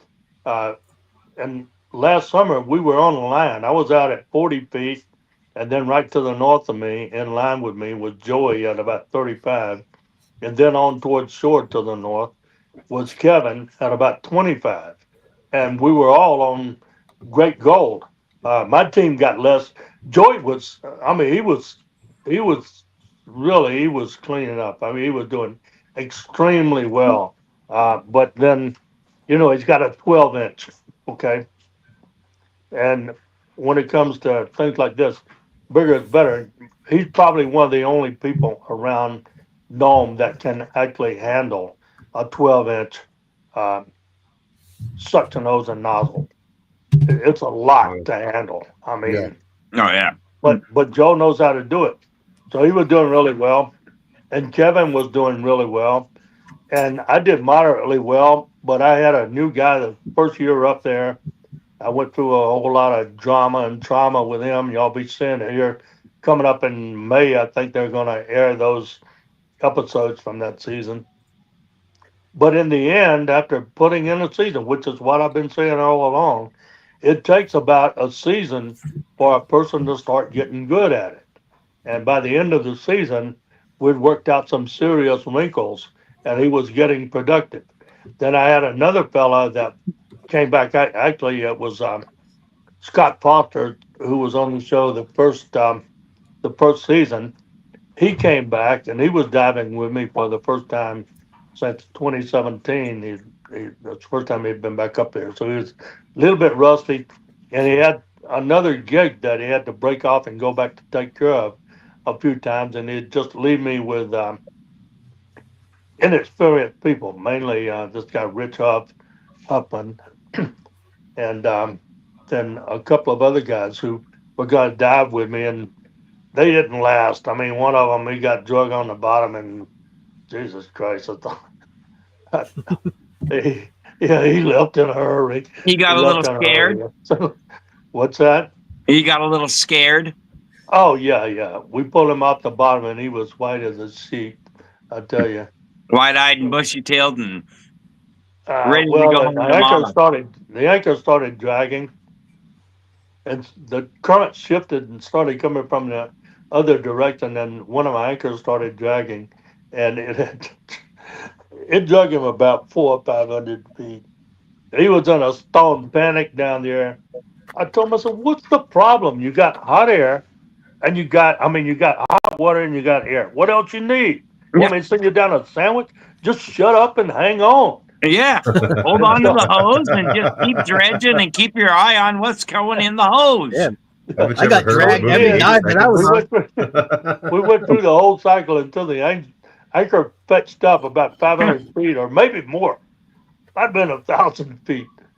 And in the meantime, he's hanging on to that hose with everything he had. If he'd let go of the hose, he'd have been hanging on the damn the umbilical. He'd have been straight out like a flag, Oh, and jeez. and it would have come unzipped because the umbilical it's hooked onto your mask, and Right. so it would have ripped his mask off, and then he would have been on his way to Russia, I guess. So you guys aren't hooking your umbilical onto like a harness or anything? Usually it's underneath the weight belt, and it's not good the way we've been doing it. I've been working on that, trying to get my guys to trying to establish what I consider safe protocol. What I want to have is a separate harness that the umbilical is attached to, and then I want the weight belt harness to go over top of that. And the weight belts, I want to have shoulder straps. Right. Then you can, It's well, very kind of important like, to me to have shoulder straps because of what happened to that one guy, little skinny hip dude. He was down there and the weight belt slipped over his damn hips and ended up around his ankles. And the umbilical was under the weight belt, and the weight of the weight belt pulled the mask off his face. And he's down there. All I heard was bloop, bloop, bloop, bloop, and then nothing. Yep. And then so I was pretty sure the guy had died. And Join him up. so you know, he was on the bottom. I was trying to. Anyway, what happened is he came up between the hulls of the catamaran, and he was under the boat probably for about 5 minutes. And I'm up there thinking, you know, when we pull this damn umbilical up, there's going to be a dead body attached to it. It was one of the most traumatic events that's happened to me up there. Wow. Yeah, Trent grabbed him. Trent grabbed him and brought him to the surface. He didn't know which way was which because his mask fell off. Yeah. And There's so I tell these new guys about it. I tell these divers, I want you to have shoulder straps so that doesn't happen again. They Right. argue with me. They fight me on it. They won't do a damn thing I tell them when it comes to diving. I have to just tell them, you either do it this way or you're going to get your ass gone. Because, Right. You know, Nicholas has a question. How hard would it be to get on your crew? well, it depends on, you know, if I need divers or not. There've been times when it wouldn't have been hard at all. I mean, there've been many times when I've been strapped for divers. But if I got a good, you know, I got good divers on there, I'm not going to kick them out to put somebody else on. And then, you know, it depends on your resume. What kind of experience do you have? You've been gold diving, you know how to weld and mechanic. Mechanicking is very important. Got to have mechanics, got to have a boat handler. The unicorn, the perfect guy would be somebody who knows how to handle a boat of that size, 60 feet long, is a good mechanic. Well, actually, an excellent mechanic, and then is also an excellent gold dredger. But Yeah. there, none of those guys around. Well, you know, I wouldn't say that. Gary Panos was pretty close, but Gary Panos pretty close to that. Justin Winch says, Vernon, maybe do a harness based off the way a fall harness is for fall Do arrest. No. A fall arrest I, harness I style. didn't understand. I didn't understand that. Repeat it, please. He said, maybe do a harness based off the way that a fall arrest harness is. Somehow you're coming in garbled. That's based off the way So something is. he's wondering if you could modify like a fall arrest harness for a construction worker to like modify that to work for your umbilical lines and to hold all that in place. Well, yeah, probably. I mean, I'm going to have to do something. I'm still not satisfied with the way we're doing it. I had it set up that where it was attached to the weight harness with a quick release, with a tether hanging down. All the guy had to do to let go his weight belt was pull that quick release, and the umbilical would be released from the weight belt, and he could let go the weight belt. But then the only thing it's coming back on the mask. Okay, if you pull on the darn umbilical, those forces transfer right to the mask. It's going to rip it off his face. So that's not sufficient. I've got to have another harness underneath the weight belt harness so that I can drop the weights, and I've still got something I can pull him in with using the umbilical. And so I will make that happen. And I have thought about, construction workers harness or. Yeah, you need to maybe go to a commercial diver harness. Like remember Hurricane Dave? Hurricane Dave showed us what he uses, and it was actually really good. I got a video on it. But he brought all of his harness stuff with him. It's like a Miller's harness. It was a really good system, believe it or not. I know he's insane, but it's just a weight belt, and you still come back to what are you going to do when you drop your weight belt, which is what a diver has to do in the summertime. You dump You your get weight in trouble. and your harness drop the weight still belt. holds your. You dump your harness or dump your weight belt, but your umbilical is still hooked to your harness, and it's not pulling either way. Anything. It's pulling on your hip. Okay, you're saying you want breakaway weights so you can drop your weights. Yep. Well, we've used those, and matter of fact, I got a couple of them up there now where you just supposedly open up these Velcro flaps and pull the weights out, dump the weights. There's ways of doing it, and I'm pretty sure there's an ideal harness out there someplace, but I have not been able to locate it yet. I will Get a hold of- continue my search, and before The it's problem over with the with, ones that you can dump, those are they're not heavy enough. Those are like usually you need like 50 or 60 pounds of lead, right? So the ones that are in that vest, those things are only like 10 pounds on each side. So it's just not big enough for what we need. I went through like commercial dive school. So I'm an quote underwater welder. Been down 300 feet for 28 days. And if you want a really good harness, get maybe a hold of like DIT, because you have to have a harness to hook. And then your weight belt is extra. So you can dump your weight belt and then come up, and your umbilical is still attached to your hip no matter what. And then we're hooked into like a Superlight 17 or 27 or a Miller or even an EXO, like band masks or that kind of stuff. yeah, well, we don't use those. Even hookahs. We use the OTS. yeah, the Guardian. OTS, and we got to do it for a couple of reasons. I mean, any kind of hard hat diving is just not practical up there for the way we do it. I mean, I'm saying maybe it is. I've got a Kirby Morgan up there that. Oh, do you? Yeah. Yeah, that's really nice. I love that mask. The Kirby's? Oh, yeah. Oh, it's so But nice. It's like wearing a Cadillac on your head. 17 or a 27? I'm not sure. It's what is it? EX? I can't remember. Oh, the EXO? I cannot remember. I've got two of them actually.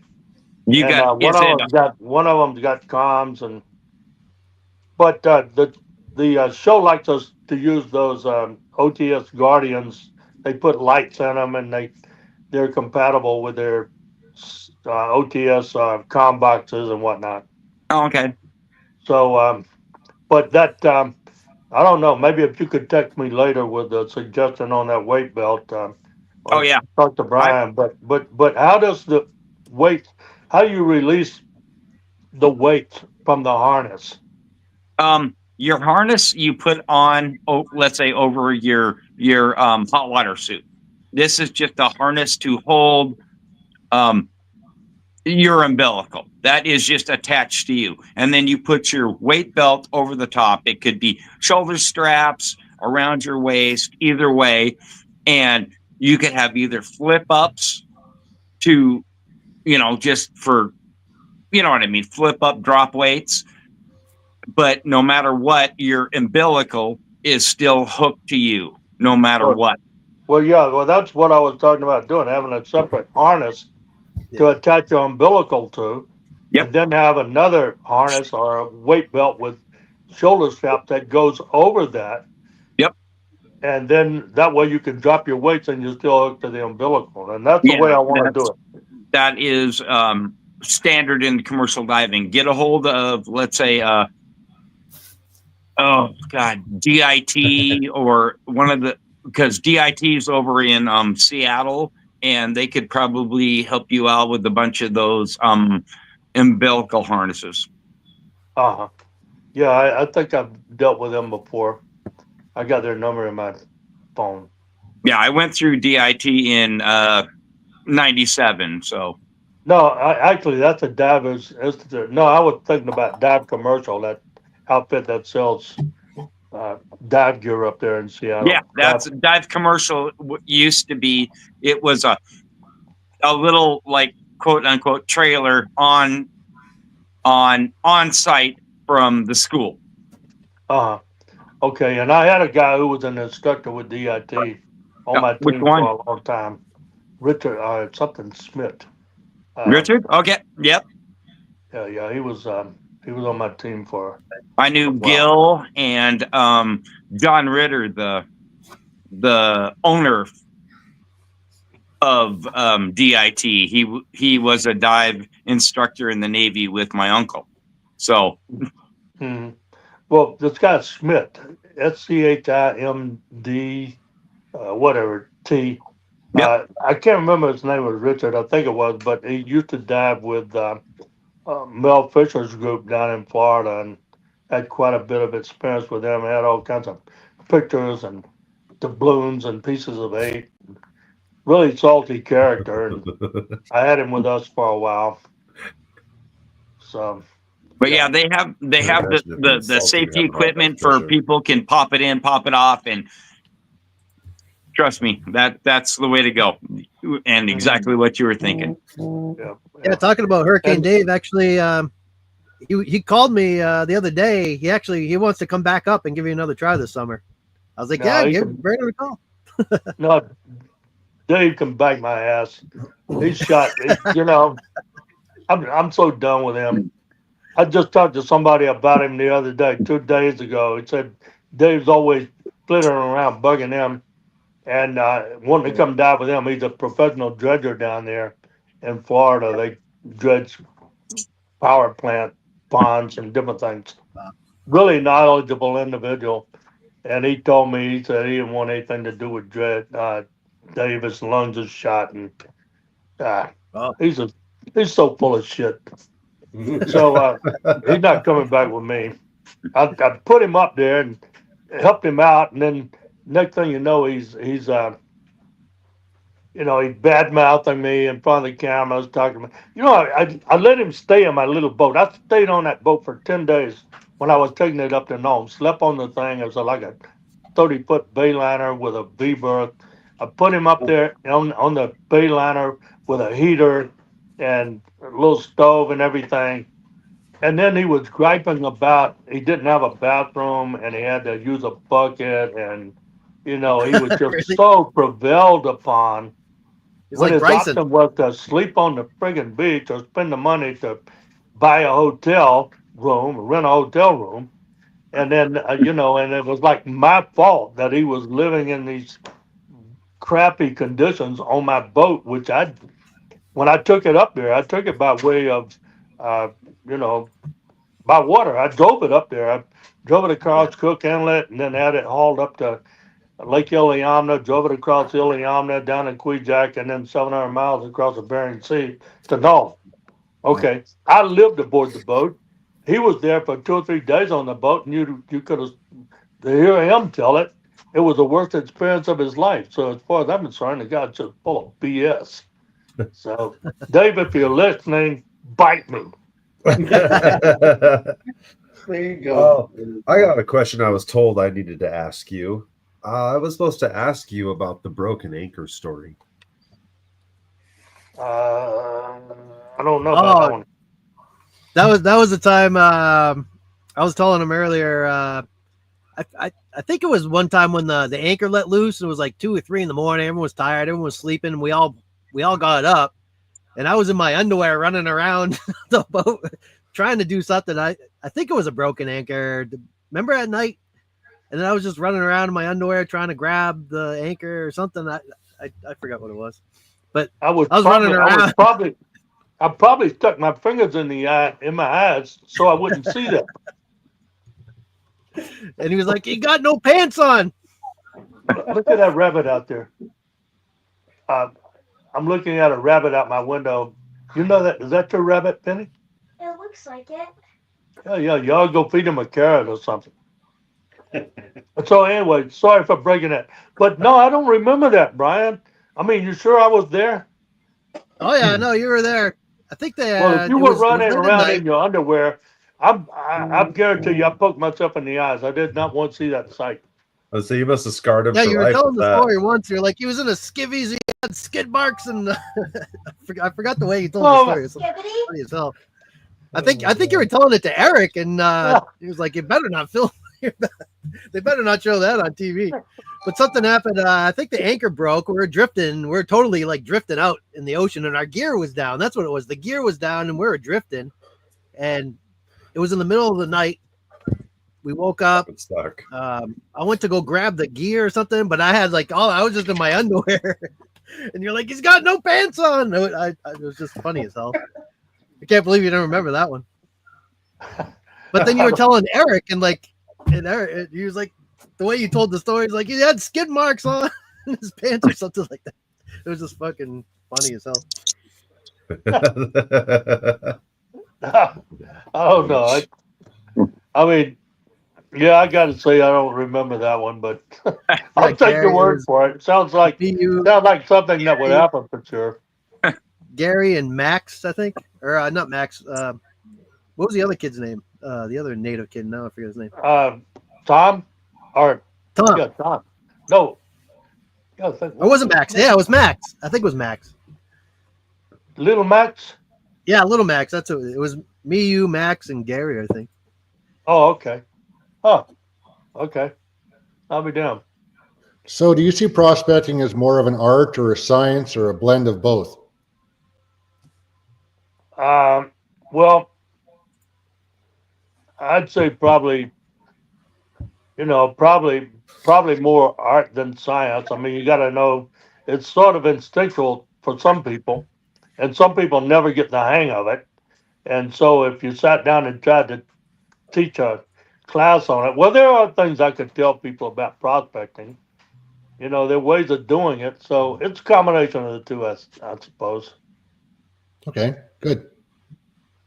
So how is your filming experience on Bering Sea Gold? Well, I enjoy it. I mean, they're good people to work with. Most of my camera people have been pretty squared away. There have been a couple of them that were knuckleheads and we butted heads, and but for the most part, the crew, the camera crew, and the production crew is just first class. The showrunner, one or two showrunners that were kind of off the wall too, but for the most part, we've had some world class showrunners. That would be the head honcho, the HMIFC. HMIC. For the most part, they've been really good. The one that we've had for several years now, Eric Lang. I mean, he's world class. He's doing Ice Road Truckers right now during this hiatus since we didn't film this winter. But I'm hoping that he'll be back. He's freelance, but he's been on the show for I think 5 or 6 years, and I'm really hoping he comes back. He's really good. So and then I mean, Brian knows I have bumped heads with some of those camera guys. Sam, remember Sam? Yeah. Some of them just kind of rub me the wrong way. How about crew members? I know there's a couple colorful people that you really haven't gotten along with. Oh, Bryson was one. Then you had another guy named Brian.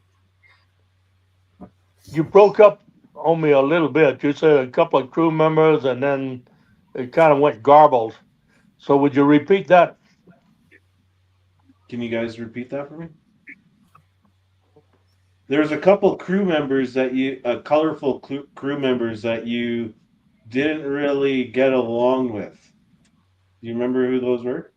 Well, there were a lot of them I didn't get along with.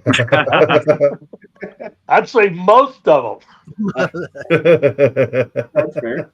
So, but I mean, it's not like I'm dealing with the creme de la creme here. When it comes to crew members, you got to kind of take what's available, and the pickings are kind of slim up there, if you know what I mean. I mean, I'm a seafarer. I've been going to sea since 1966, and I expect certain things out of crew members, but maybe my expectations are high because a lot of these people have zero experience, and you can only expect so much out of a person that just doesn't know. I mean, how can he know if he hasn't done it and hasn't been through the drill? Nobody's ever trained him and never been on that kind of boat. like Brian and I, we bumped heads when he first came aboard for quite a long time. But I will say Brian could take an ass chewing and keep on ticking. And I used to yell at him on a frequent basis when we were tying up and letting go, mainly about line handling things. I'm kind of particular about that. You can get hurt if you don't know how to handle lines properly. You can do damage to the boat if you don't know how to handle lines properly.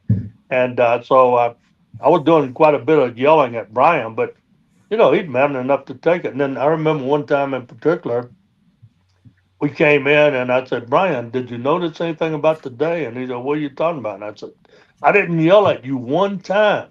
And that was for the whole damn trip out. And then right after that, I said, okay, you're the captain, and left the boat with him. And he was in charge of the boat. So he ended up going from getting yelled at every time he turned around to running the boat in the space of just a couple of months.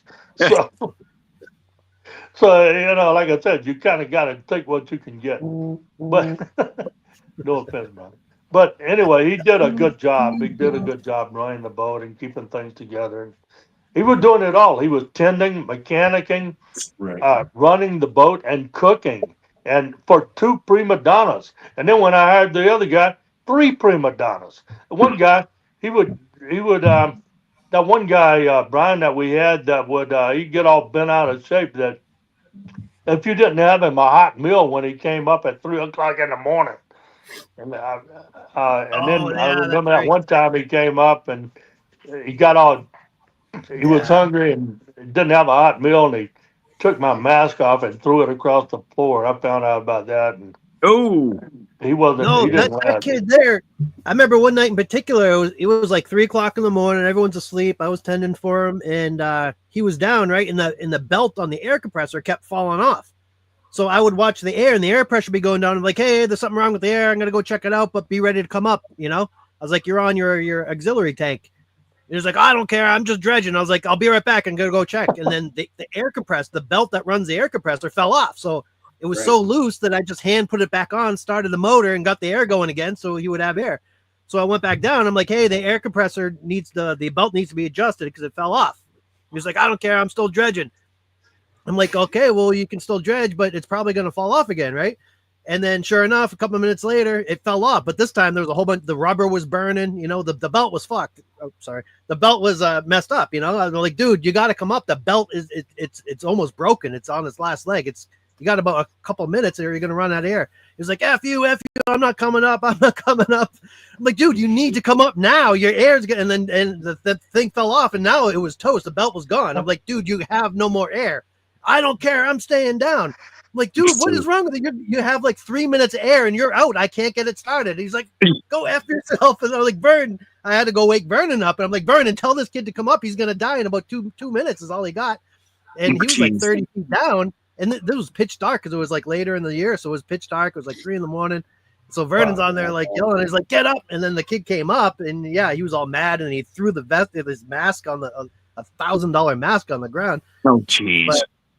He had no more air. I don't know what his problem was. Like, dude, you're out of air. That's it. Yeah. That was Sasha. That was Sasha. That's right. Yeah, Sasha. He's a crazy Russian. I mean, this kid is fanatical about diving. He'll dive when nobody else will, and he's a pretty damn good gold getter. But he is a hard head, and he wouldn't listen to anybody except for me. He'd kind of halfway listen to me sometimes, but he was pretty hard to get along with. I'd take him back though, because he is a hard charging son of a gun. I remember one time, Brian, you might have been there.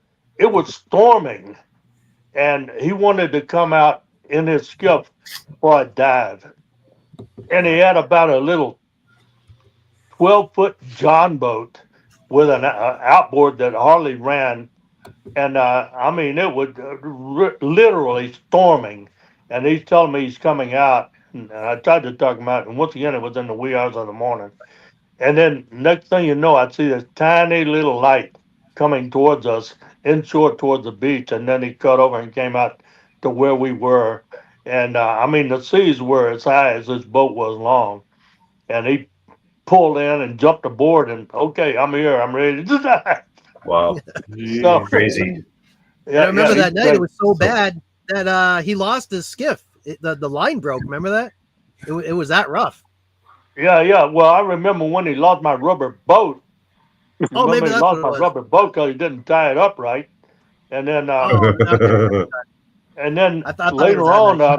I looked out the window of my apartment a few days later, and I looked down at the beach. And I said, "Damn, that looks like my rubber boat, little dinghy, about a 12-foot dinghy."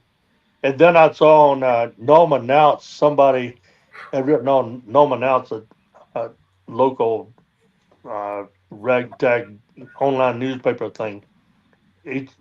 Somebody said, I found this rubber boat out by Sledge Island, which was 27 miles from Nome, and I parked it down at Belmont Beach. I looked out the window. Yep, that's my boat.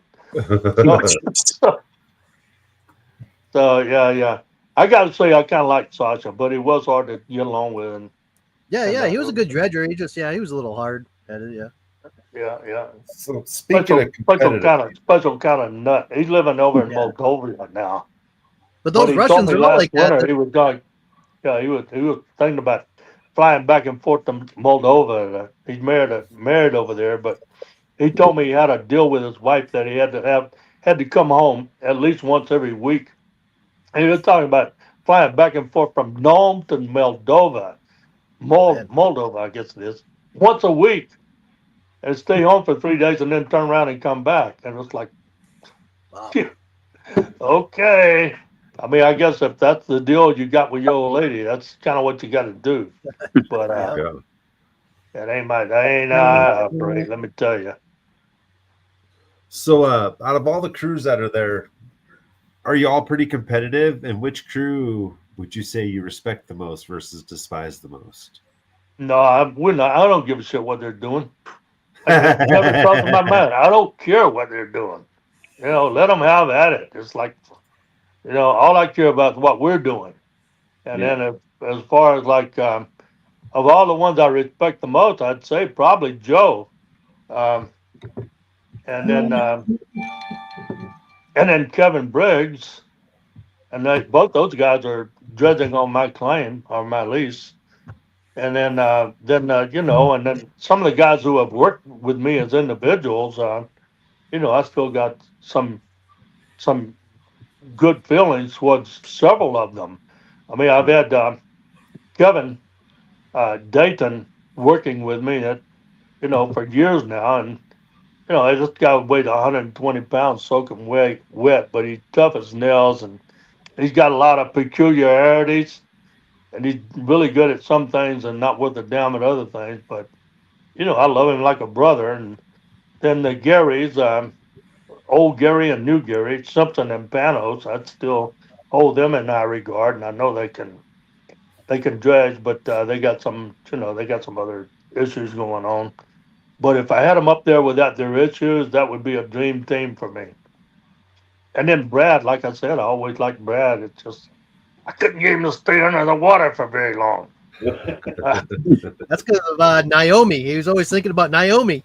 Yeah, all they wanted to do is get back ashore and go have a couple of drinks and hang out with their girlfriends. And then when it came time to go back out, I had to chase them down.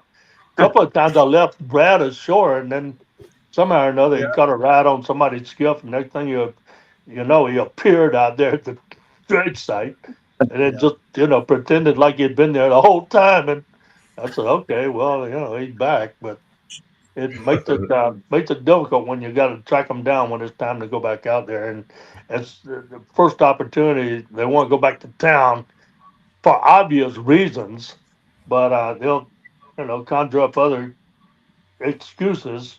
The weather's going to be bad. We got to go. No, what you want to do is you want to go and play patty cake with your girlfriend or have a drink. Hey, I got a question for you. So, can anyone just come up and ask to dredge on 56, or like how would you go about that? Would you let anyone, or do you have to do you have to know the person? Like, how do you trust someone that's gonna pay you royalties? Or Well, I mean, trust is a big part, and I don't want a bunch of people on that claim. I got about as many as I need. I've got this year. I'm letting a couple of more people on there, but I don't want to have too many people on that claim because I mean it's 375 acres, but not all of it has good gold. There's gold all through it, but some areas are better than others. And I don't want a bunch of people out there pock marking it, checkerboarding it, bouncing all over the place, and me not being able to track what's been dredged and what hasn't been dredged. If I got 4 or 5 good dredgers that I trust, that's enough. I could, given that, I mean, I've been saying all along, if I was really smart, and that's a big if, I would probably just kick back in the tall weeds and collect my royalties and never put my hand on another tool and never set foot on another dredge. So, but I haven't gotten, as I age and mature, uh, maybe I'll get a little smarter. And one of these days, I'll say I'm done with all this. I'll just, like I said, sit back and collect my royalties. That's my retirement plan. Okay, But I'm with still you having fun. I mean, all that said, I'm still part of this is the challenge of building the right kind of equipment and Right. seeing it through until the point where it works. I think that's the main reason why I'm still doing this is the challenge. Because I'm telling you, it's not fun. There's a lot of times when it is absolutely not fun. I'm not doing it for the fun of it. I don't give a damn about having fun. I had fun. I know about fun. I'm done with fun. I don't care about that. I want some gold. I Yeah. want one. Yeah. Gold's always nice. So So what was the Especially best year? So what was the best year you've had, and how much gold did you do? well, that one year when we did 186 ounces in the wintertime and then did another exact same number, 186 ounces in the Wow. summertime. And that was the year that Crazy Jason was with me. I had some really good divers. My daughter Elaine was up there with me that year. And it was a ragtag operation because I let Jason put it together. And Jesus Christ, what a he's not what you call a real ace mechanic. I mean, one day I was touched the air hose there by the air compressor, and it just came off in my hand. He had like one rusted out damn hose clamp on the air that was going down to the diver. I was like, damn, you can't do it this way. You gotta, you know. But it was a real ragtag operation, but everybody survived, and we got some good gold that year. Good gold. Yeah, 2 summers ago when I was there, it was only 2 months, and we did what 140, 100, like 100, right around 140 in just 2 months. Yeah, I mean, and that was with not everything firing on all cylinders. We got a late start. But that's because And you one got thing or that was the another. first. I mean, I think with that dredge right now, we easily have the potential to do 500 ounces with the gold chip. 500 ounces if we get in early, and we got a crew that'll get after it and put in the bottom time. Really, truly, it has 1,000 ounce potential because we can Yeah, go out there and stay, wake up and hit it when the hitting's good, get it when the getting's good. Usually it'll lay down in the wee hours of the morning, which is when nobody wants to dredge. Then it'll kick up in the afternoons, but we can, when it kicks up, go to bed and wait until, the weather gets better. well, There's the key ways of was that doing it. nitrox machine and going 40 feet. There's a lot of gold for that 40 feet mark. Yeah, it's been untouched. Nobody has been out in that zone from 30 to 40 feet. It's untouched. Nobody, really, literally, nobody's been out there. And oh, some, shallow water, and that's where it's going more and more. Even down Tom Cod, they're out there on the southern line of Tom Cod, right where it goes into Roger Made's claims. That's where they're getting a good gold, but it's deep, and nobody else has nitrox except for me and Larry bought nitrox last year, Larry St. Clair, and then I heard that Joe Fullwood is buying nitrox this year. And before it's over with, I think a lot of people will be buying nitrox Yeah, machines, for sure. and that's one of the innovations. We're we're the innovators. I mean, there's a lot of stuff that we come up with on my rig that it's kind of like nobody else has done. We got a system of clearing the jams where we run the pressure from the pump out of bleeder valve into a what we call a dump line and kill the pressure in the jet, and then we can actually back flush the jet and pressurize the suction line and blow the clogs out. And that whole system saves a heck of a lot of time and aggravation because there's nothing more frustrating than being out there and being on goal and getting a big plug in your hose and take sometimes your hose will load up with material and end up weighing thousands of pounds, literally, And then and have to then back trying flush to it. get it Yeah. unplugged. And the diver's down there with a rock beating on a hose, Yep. trying to get the plug to drop out. If he can even find the plug, a lot of times he can't even find it.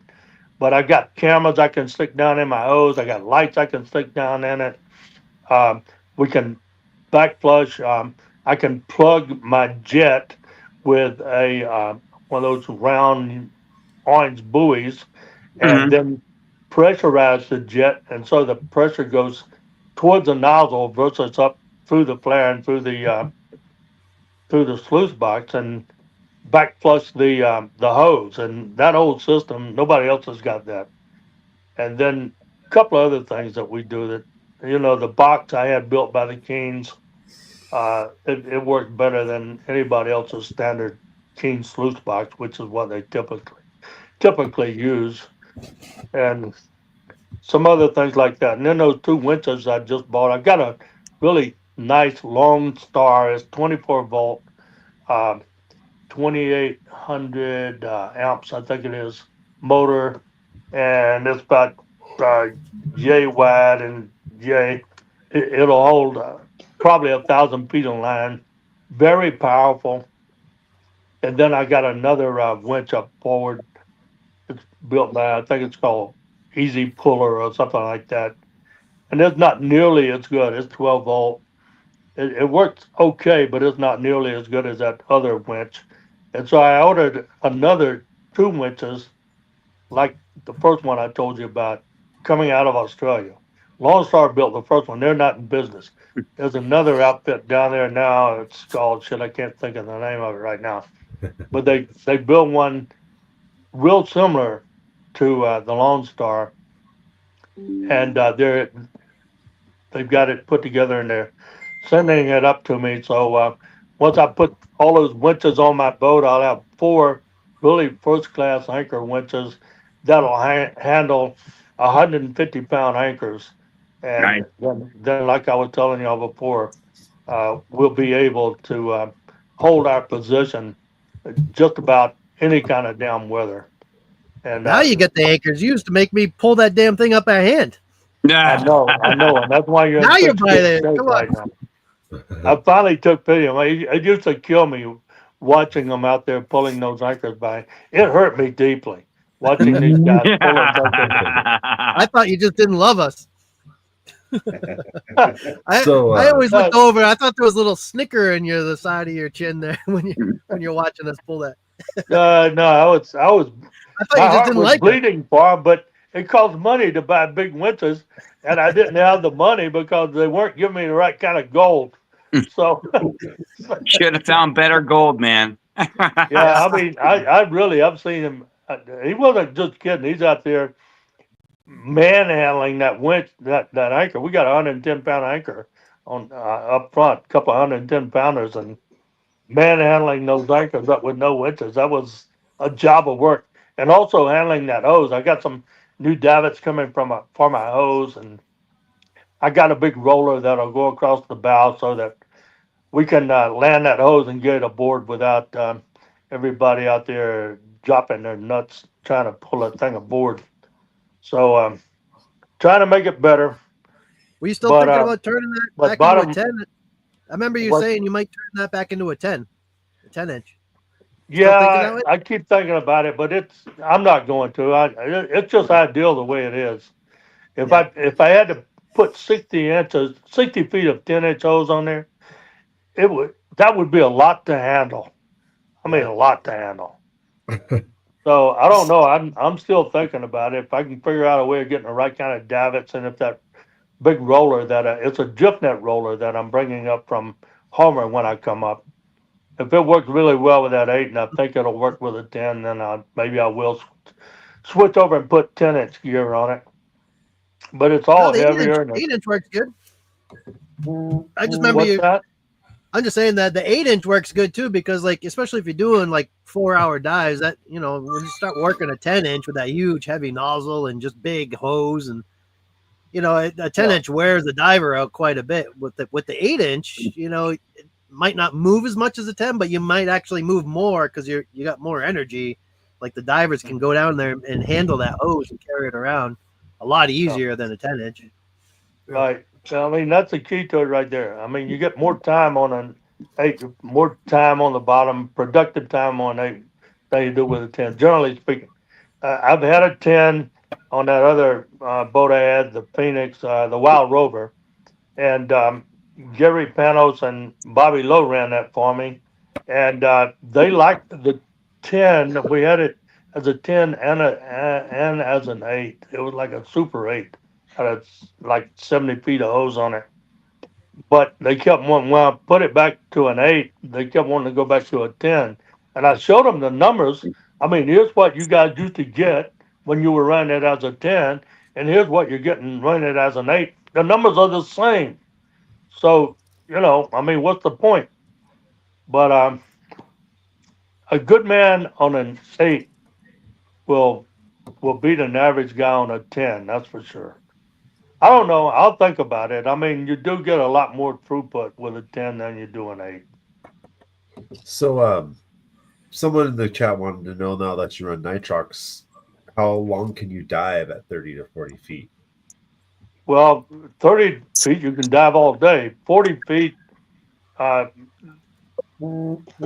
to the tables, we had settled on about 3.5 hours, and then, you know, take 10 minutes to come up, and then have 3.5 hours surface interval before you went back down. It was always more than 3.5 hours surface interval so that you could bleed off, gas off. But that was what we had established there at the end when I was diving with Brian, or not I was diving, but when Brian and Simpson and Brad were diving with me. But now the guys I've been with, I mean, last summer we were doing as much as 5 hours, and it fits in the dive tables. And you know, we got the dive calculator, dive watch. It works, but Yeah, and the longer you that's stay down, the more careful you got to be. You got to, you know, if something happens and you got to come up quickly, that's not good. You don't want to just pop up after being down there at 40 right. feet for 4 hours. You got to take your time coming up.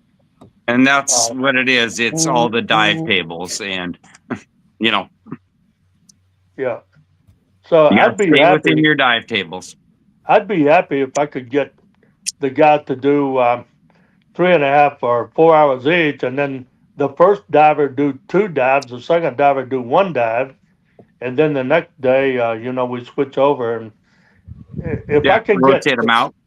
if I can get 12 hours of productive dive time on that boat every day, we'll make money. If I can get 15 or 16, we'll make a lot of money. I'll be over the moon.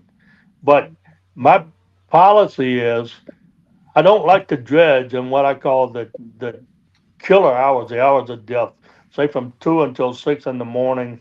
If you read all the fatigue studies, which I have,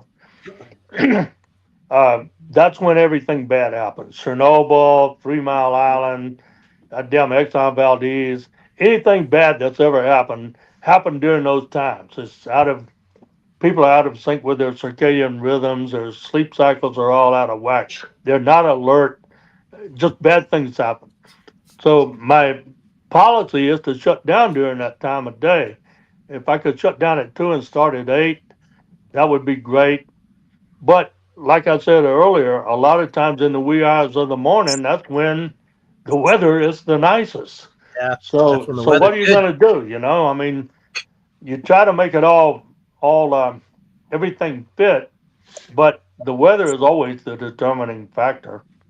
You know, I mean, if I'd say, okay, we're going to sleep in until 8 o'clock in the morning, miss out on the ocean being flat calm. By the time we get started, then early afternoon comes, the weather starts kicking up, and then I'm kicking myself in the butt for missing out on that good weather in the wee hours of the morning. And I mean, I have tried running around the clock, but some of my divers they won't wear earplugs, and one guy in particular he can't sleep if the pump motor's running, and it's just one thing after The another. what? Whiny little bitches, really.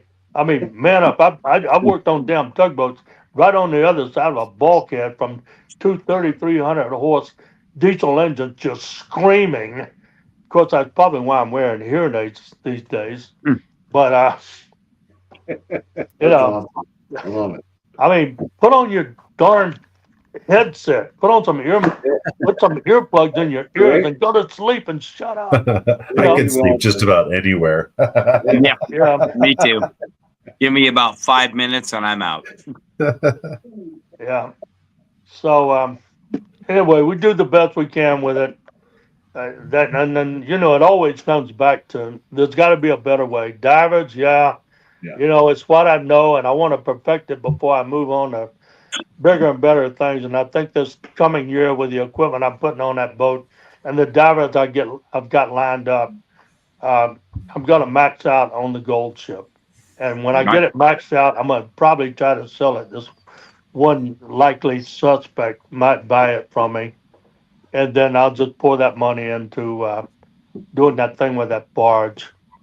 Awesome. So it's kind of where I'm at with all that. Beverly Nelson wants to know how much did the Wild Ranger cost when you first bought it? The gold ship. Yeah. Well, when I first bought it, I just went over to Valdez a few days ago and then took my mechanic over there to work on my sailboat and turned around and came back. I first bought it. It was at mile 87 coming out of Valdez, coming back towards Nome. Down a dirt road a couple miles, which turned into like a four-wheeler path. And then there was a cabin with an overgrown lot, and there was that derelict boat sitting there. And when I saw it, I said, I can make a dredge out of that. So I ended up, I'd been talking to the guy for a couple of years, and the price kept going down. And finally, one day, he said, Vernon, if you want that boat, I'll let it go for $20,000. And Wow. for today only. So I said, okay, I'll take it. But it started out one like something like 80. And I hauled it to Valdez, which was an entire operation in and unto itself. And I finally got it there, and I checked it in with HD Marine. It stayed for exactly 1 year to the day. I put it in June. I got it out a year later on the same day in June. And it cost me straight up and down $100,000 to get it outfitted. And so then we hauled it over the road. I hired a truck and trailer to haul it over the road. I was going to launch it north of Fairbanks on the Yukon. Got up there to my launch site, and the guy says, well, my boss said I'm fired if I get these tires on this truck wet. I said, well, what the hell? It's a boat trailer. We got to back it in the river to launch it. Yeah. And he wouldn't do it. So it took me another 3-4 days. We had to haul it back through Fairbanks and down to Nanana. I had to go and all over Fairbanks until I finally found a crane that I hired once again for $10,000, straight up and down, $10,000. Come to Nanana, lift it off the trailer and put it in the water. And then I'd made a deal with this tugboat operator that a friend of mine introduced me to follow his tug down the Tanana River for 150 miles until it joined up with the Yukon. And Tanana really very shallow, a lot of twists and turns. We never would have made it if it hadn't been for following that tug. Then we got to the Yukon, and by comparison, it was like being on a super highway. And then brought it another 850 miles down the Yukon, and then 150 miles across Norton Sound, Bering Sea over to Nome. Wow. And then, yeah, it was a hell That's of a long voyage. So to answer your question, it was 20 plus 100 plus another. I got a set of outboards for 11. By the time I had them installed, it was like 20. Another 20 for the outboards. So that was like 100. What was it? 140,000. And then getting it there, 50. By the time it hit the water in Nanana, I had about 200 grand in it. Wow. Wow.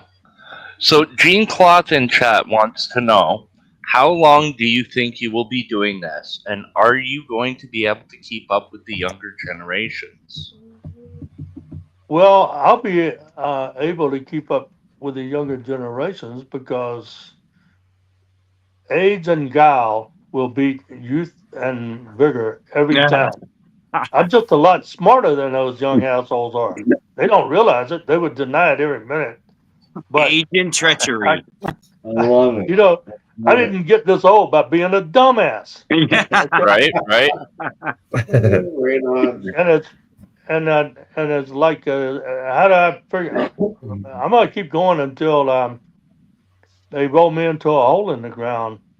Really, I suppose I have no intentions of doing anything else. I'm like I keep saying, I don't play golf and don't want to play golf. Matter of fact, I wouldn't play golf if you held it. Yeah, I guess I would. I would probably whack a ball or two if you held guns on me or something. But no, I'm here for the duration. I mean, it's a challenge, and I got my teeth into it. I'm not gonna quit. I'm not going back down. I'll keep on doing it. I'll just I might not be out there. I'll be quarterbacking it from the beach at some point, no doubt, which With I've a done bullhorn. before. If I got good people, I have no problem with that. Matter of fact, I'm here at my house right now, and I'm quarterbacking. I got my mechanic working on my sailboat in Valdez, and right before that, he was up on Nome working on the dredge for this coming season. There's bad weather up there, so I pulled him out, got him working on the sailboat. I got a 48-foot sailboat over in Valdez, and that's a whole nother story I'll tell you about some other time. But he's there, and then as soon as he finishes that, I will send him back over to Nome, and I'm sending up another set of outboards.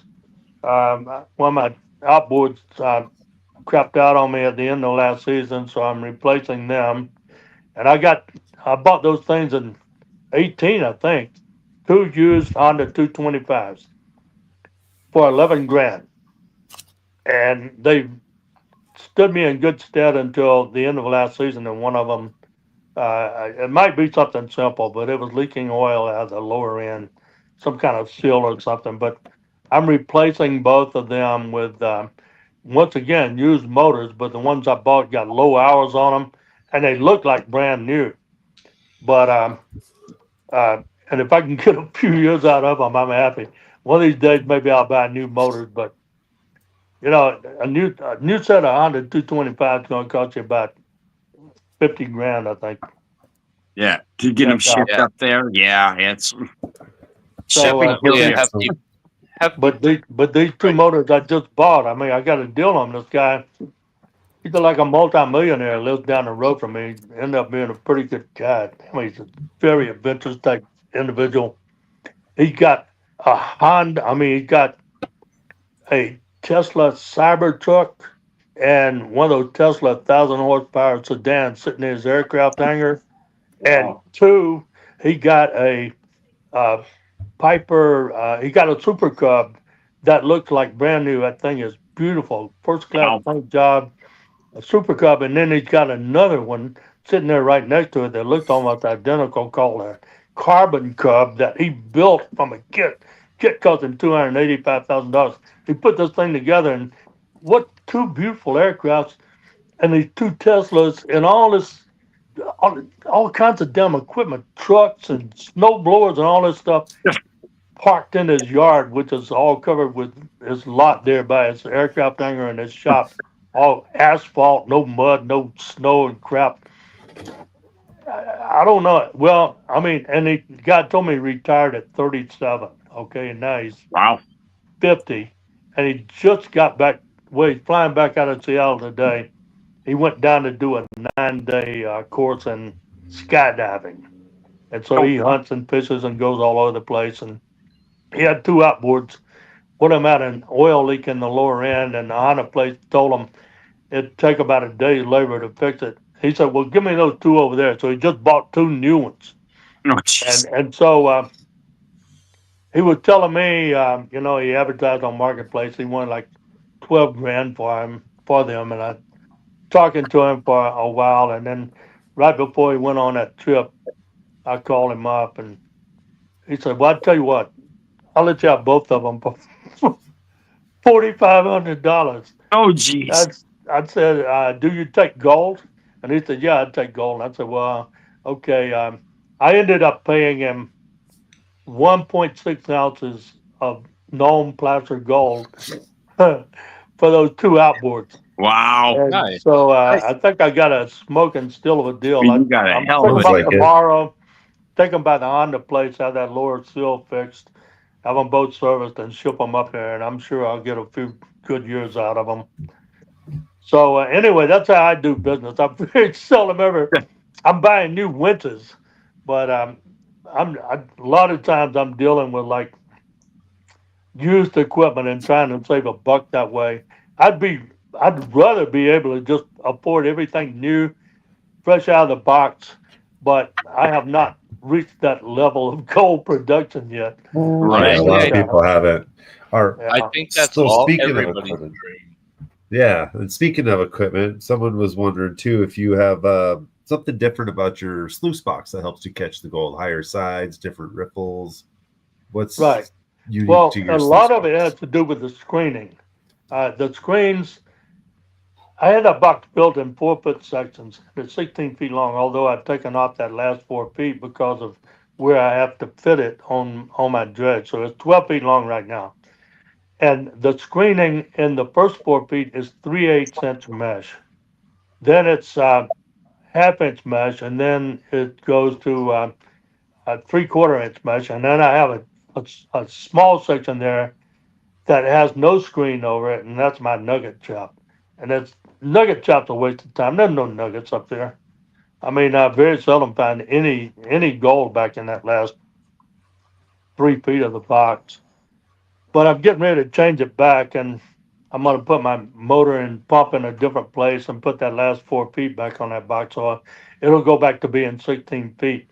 And the other part of it is the screens. Okay, when the material falls down through that 3/8 inch screen, the flow is reduced by about 60%. It gives the gold and the material and the water time to spit out, settle down, and for the gold to drop out of it. And then the next section, the mesh is a little bit bigger, and so when the material drops down and the water drops down through that mesh, it's only slowed down by like something like 40%, whatever, significantly less. The Keene brothers know what those numbers are. And then that last section, by the time it drops down through that bigger mesh screen, it doesn't really slow the flow down very much at all. But the way I've got it staged is it comes in, the gold drops down, the fine stuff drops through that mesh, it settles out. And then right there at the end of that first 4 foot section, there's a drop down. And that drop down, my box becomes two stage. I got a lower course, and then there's a tray about 2 inches above that lower course where there's another set of miners mods, and uh, I use a lot of expanded metal versus ripples. So that splits the flow. It comes in, it goes over the first 4 foot section, which used to be the slick plate on a conventional Keen 8-inch dredge. Some of you people know what I'm talking about. Then there's a drop down. It goes through the lower course, but it also goes over the upper course.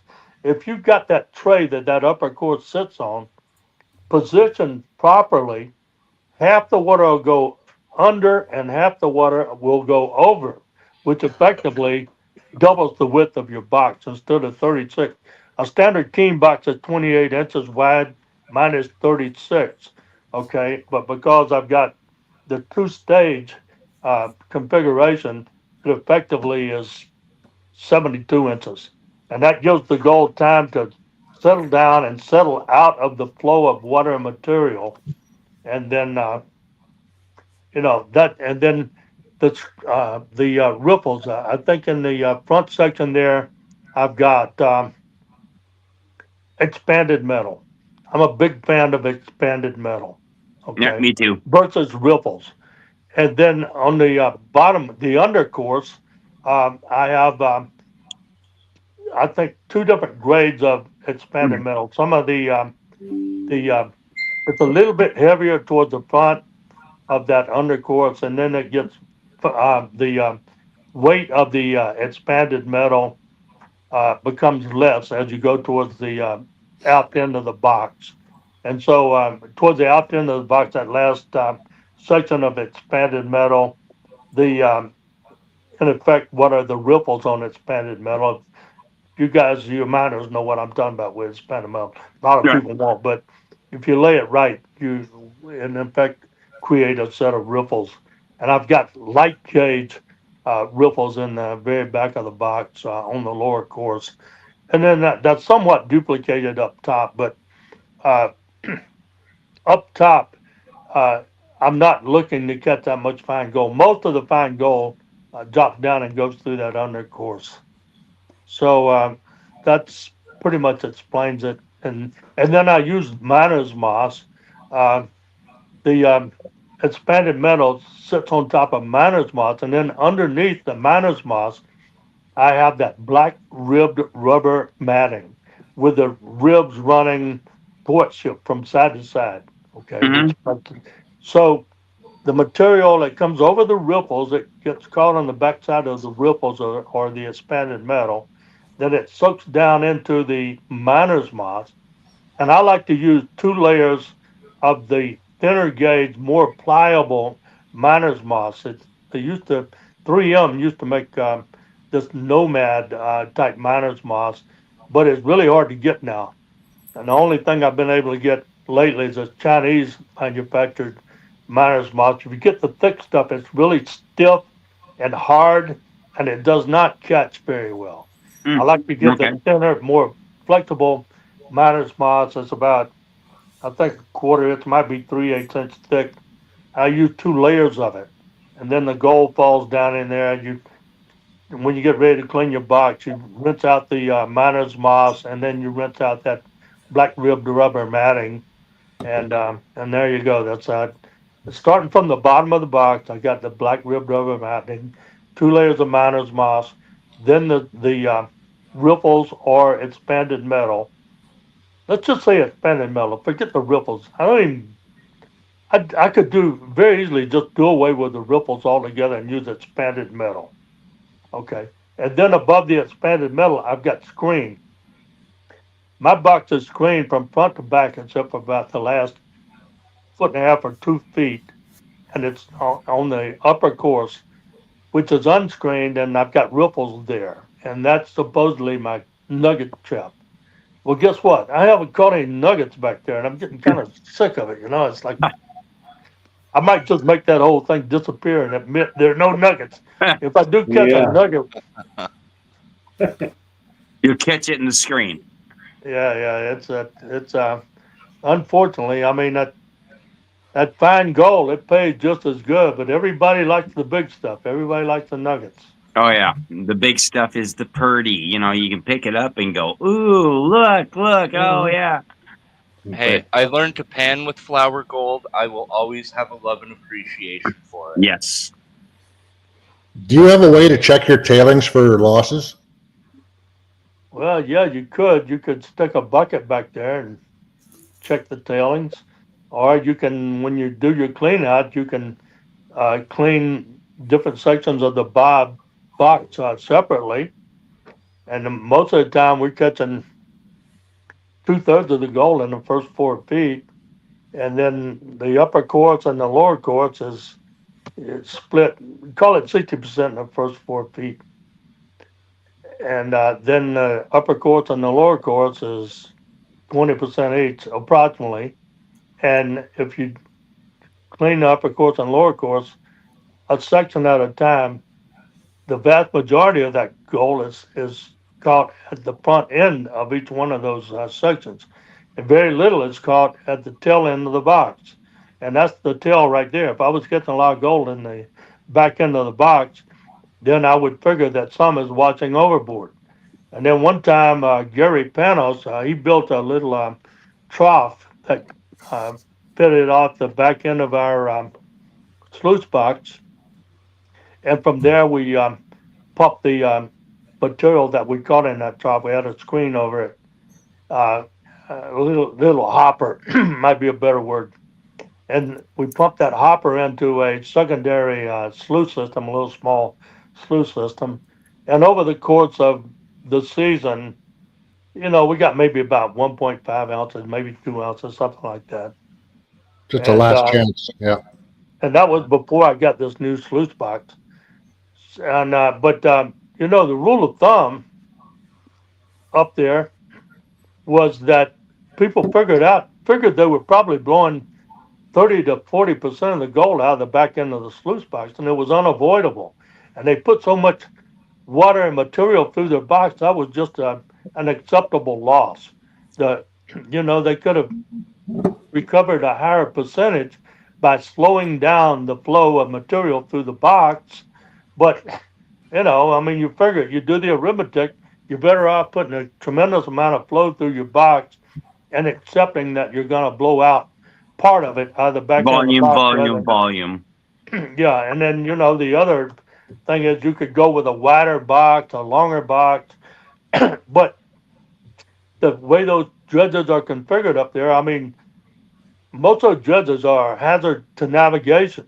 They're dangerous. You start putting bigger boxes on there and all that, it just takes up room. It's harder to handle. You get out there in an open seaway and your box is 4 feet wide, your little piddly ass dredge is only 8 feet wide, then it becomes problematic. So it's all a trade off. Just like with any boat, it's a system of trade offs and compromises to make everything come out right. So we got a bit of a left field question for you from Justin in chat. You've been in Alaska for a long time. Have you ever seen something in the skies you can't explain? Like UFO type stuff? I assume that's what he's meaning. Yeah. No.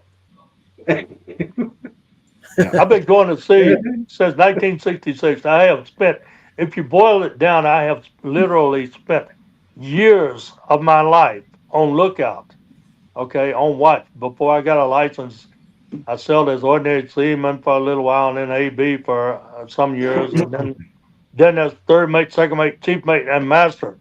I spent a lot of that time just gazing out at the far horizon, at nighttime, daytime, all kinds of different weathers, and I never saw anything that looked like any kind of UFO or mermaid or any of that bullshit.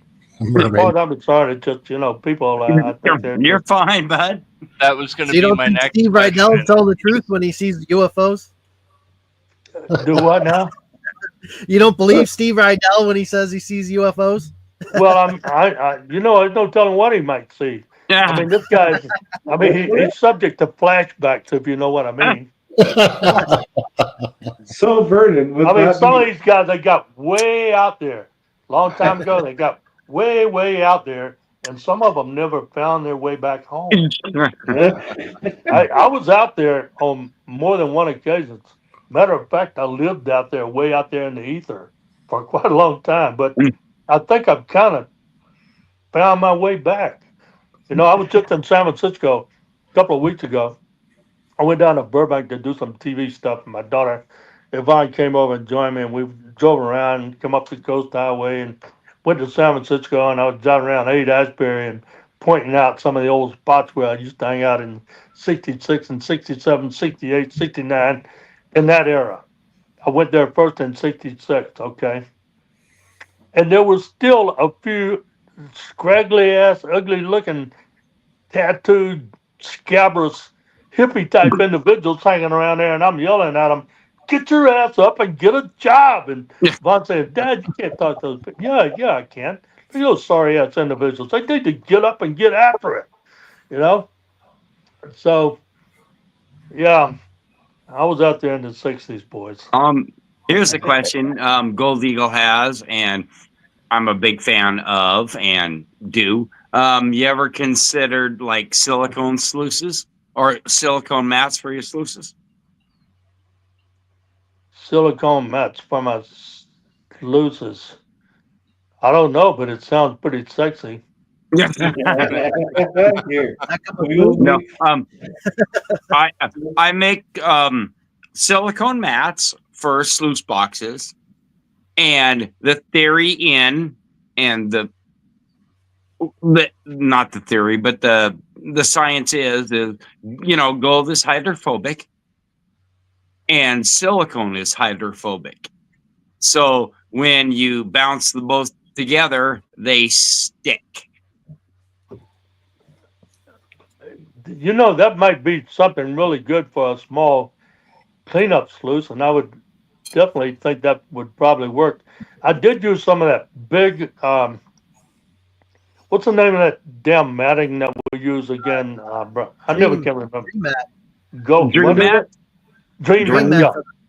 Yeah. This The is guy a that different. does the dream mat, he came up and he gave me some of that dream mat that was 3 feet wide, and it's got the big openings in it, the Yeah. vortex opening. I put that in my box in the last 4 feet of my lower box, and when we cleaned that box, there was nothing in it. There was no sand, there was no dirt, there was no gold, there was nothing. And I'm not saying it doesn't work, but I think you're going to have a controlled rate of flow for it to work. That big dream mat did not work for us at all in our sluice box. The smaller dream mat worked great in the Is there gold any- cube, and I've actually thought about using some of the smaller dream mat up in the front of my box. Just Is there as an any way you experiment. could like make me big for a second if I can show him? Okay, this is my quote grizzly bar mat because it's got highs and lows and it ramps up and then high low V's Uh-huh. and they're like you pull as hard as you can on a dream mat and it's gonna rip. And these are, let's say, pliable and everything. A lot of us run these silicone mats, and if you might be interested in maybe let's say sample, I can send it up to you. Yeah, absolutely. I'll try anything. And, so what size would you recommend, like putting it in the front end of my sluice box or the back end, or The whole, probably the front, because it hits and it sticks. We even went and we got like a little, when me and Travis and Nick were out on our club claim, I had a little picker in my sluice, and it was like, okay, I'm gonna do a test, and I just left it there, and we went to lunch, which is 5 minutes away. We ate lunch, we came back, and that little piece of gold had never moved with it just running in the creek with So with nothing else in it. He runs expanded mesh on his, and he catches more tailings than I do. I don't run expanded mesh on my silicone at all. I don't lose a speck of gold, and I catch it all in the top 4 inches of my sluice box. We all run silicone. It's an amazing, I'm willing to, send you a bit and, try it. And I'll make a little cleanup mat. You got a little cleanup sluice? Yeah. Like 4 inches wide, 3 inches wide? Yeah, I got one of those Kane super concentrator sluice boxes that runs between 2 5-gallon buckets with a pipe between the two. I think it's 4 inches or maybe 5 inches. What do you think it is, Brian? Yeah, I think it was 4. Yeah, you're right. It's either 4 or 5. I don't remember. But it's it's a Keen. I think they call it the Keen Miracle Sluice. But yeah, Okay. it's a No, no, I'll I- look and I can. I'll just. Can someone type my phone number in the group chat, and then he can text me, okay. and I'll send it up, and you know what? Test it, and if you don't like it, you know. Oh well. Well, I'll test it, and if I do like it, I'll blast it all over Discovery Channel. And if I don't like it, I'll keep my mouth shut. Nope, that's There you go. fine. There you go. Right on. Well, I tell you what Yeah. I did a long time ago. I used some King Miracle mat in the front end of my box. I think it was the first winter I went out. Must have been about 2013.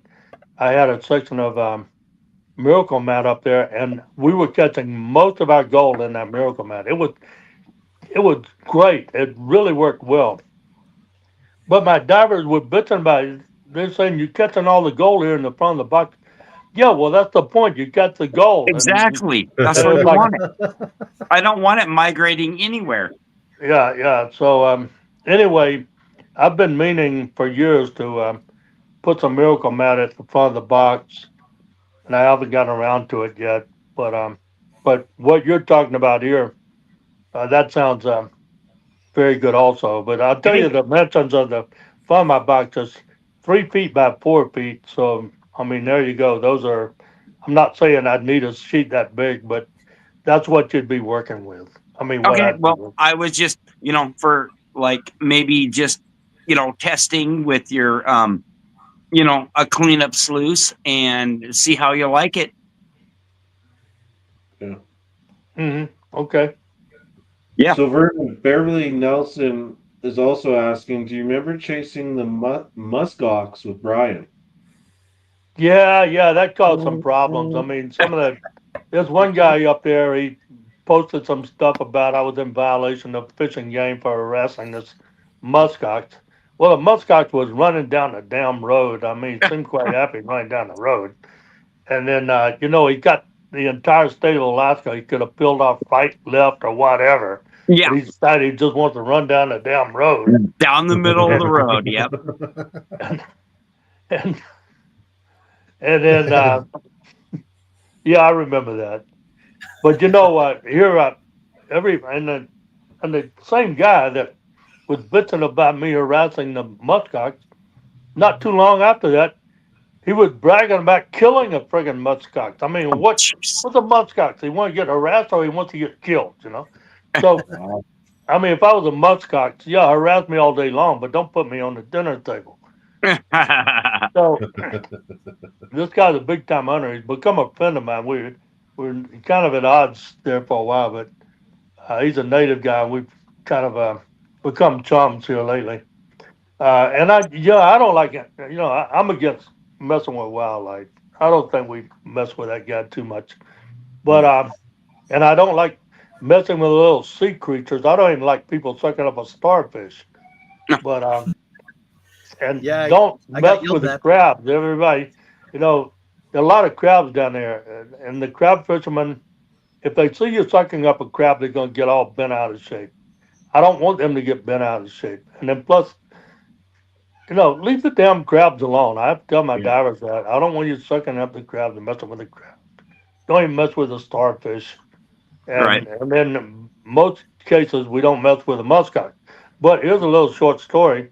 Here, I think it was last year, right down at the end of my lane where you turn out to go to my camp at the Discovery subdivision.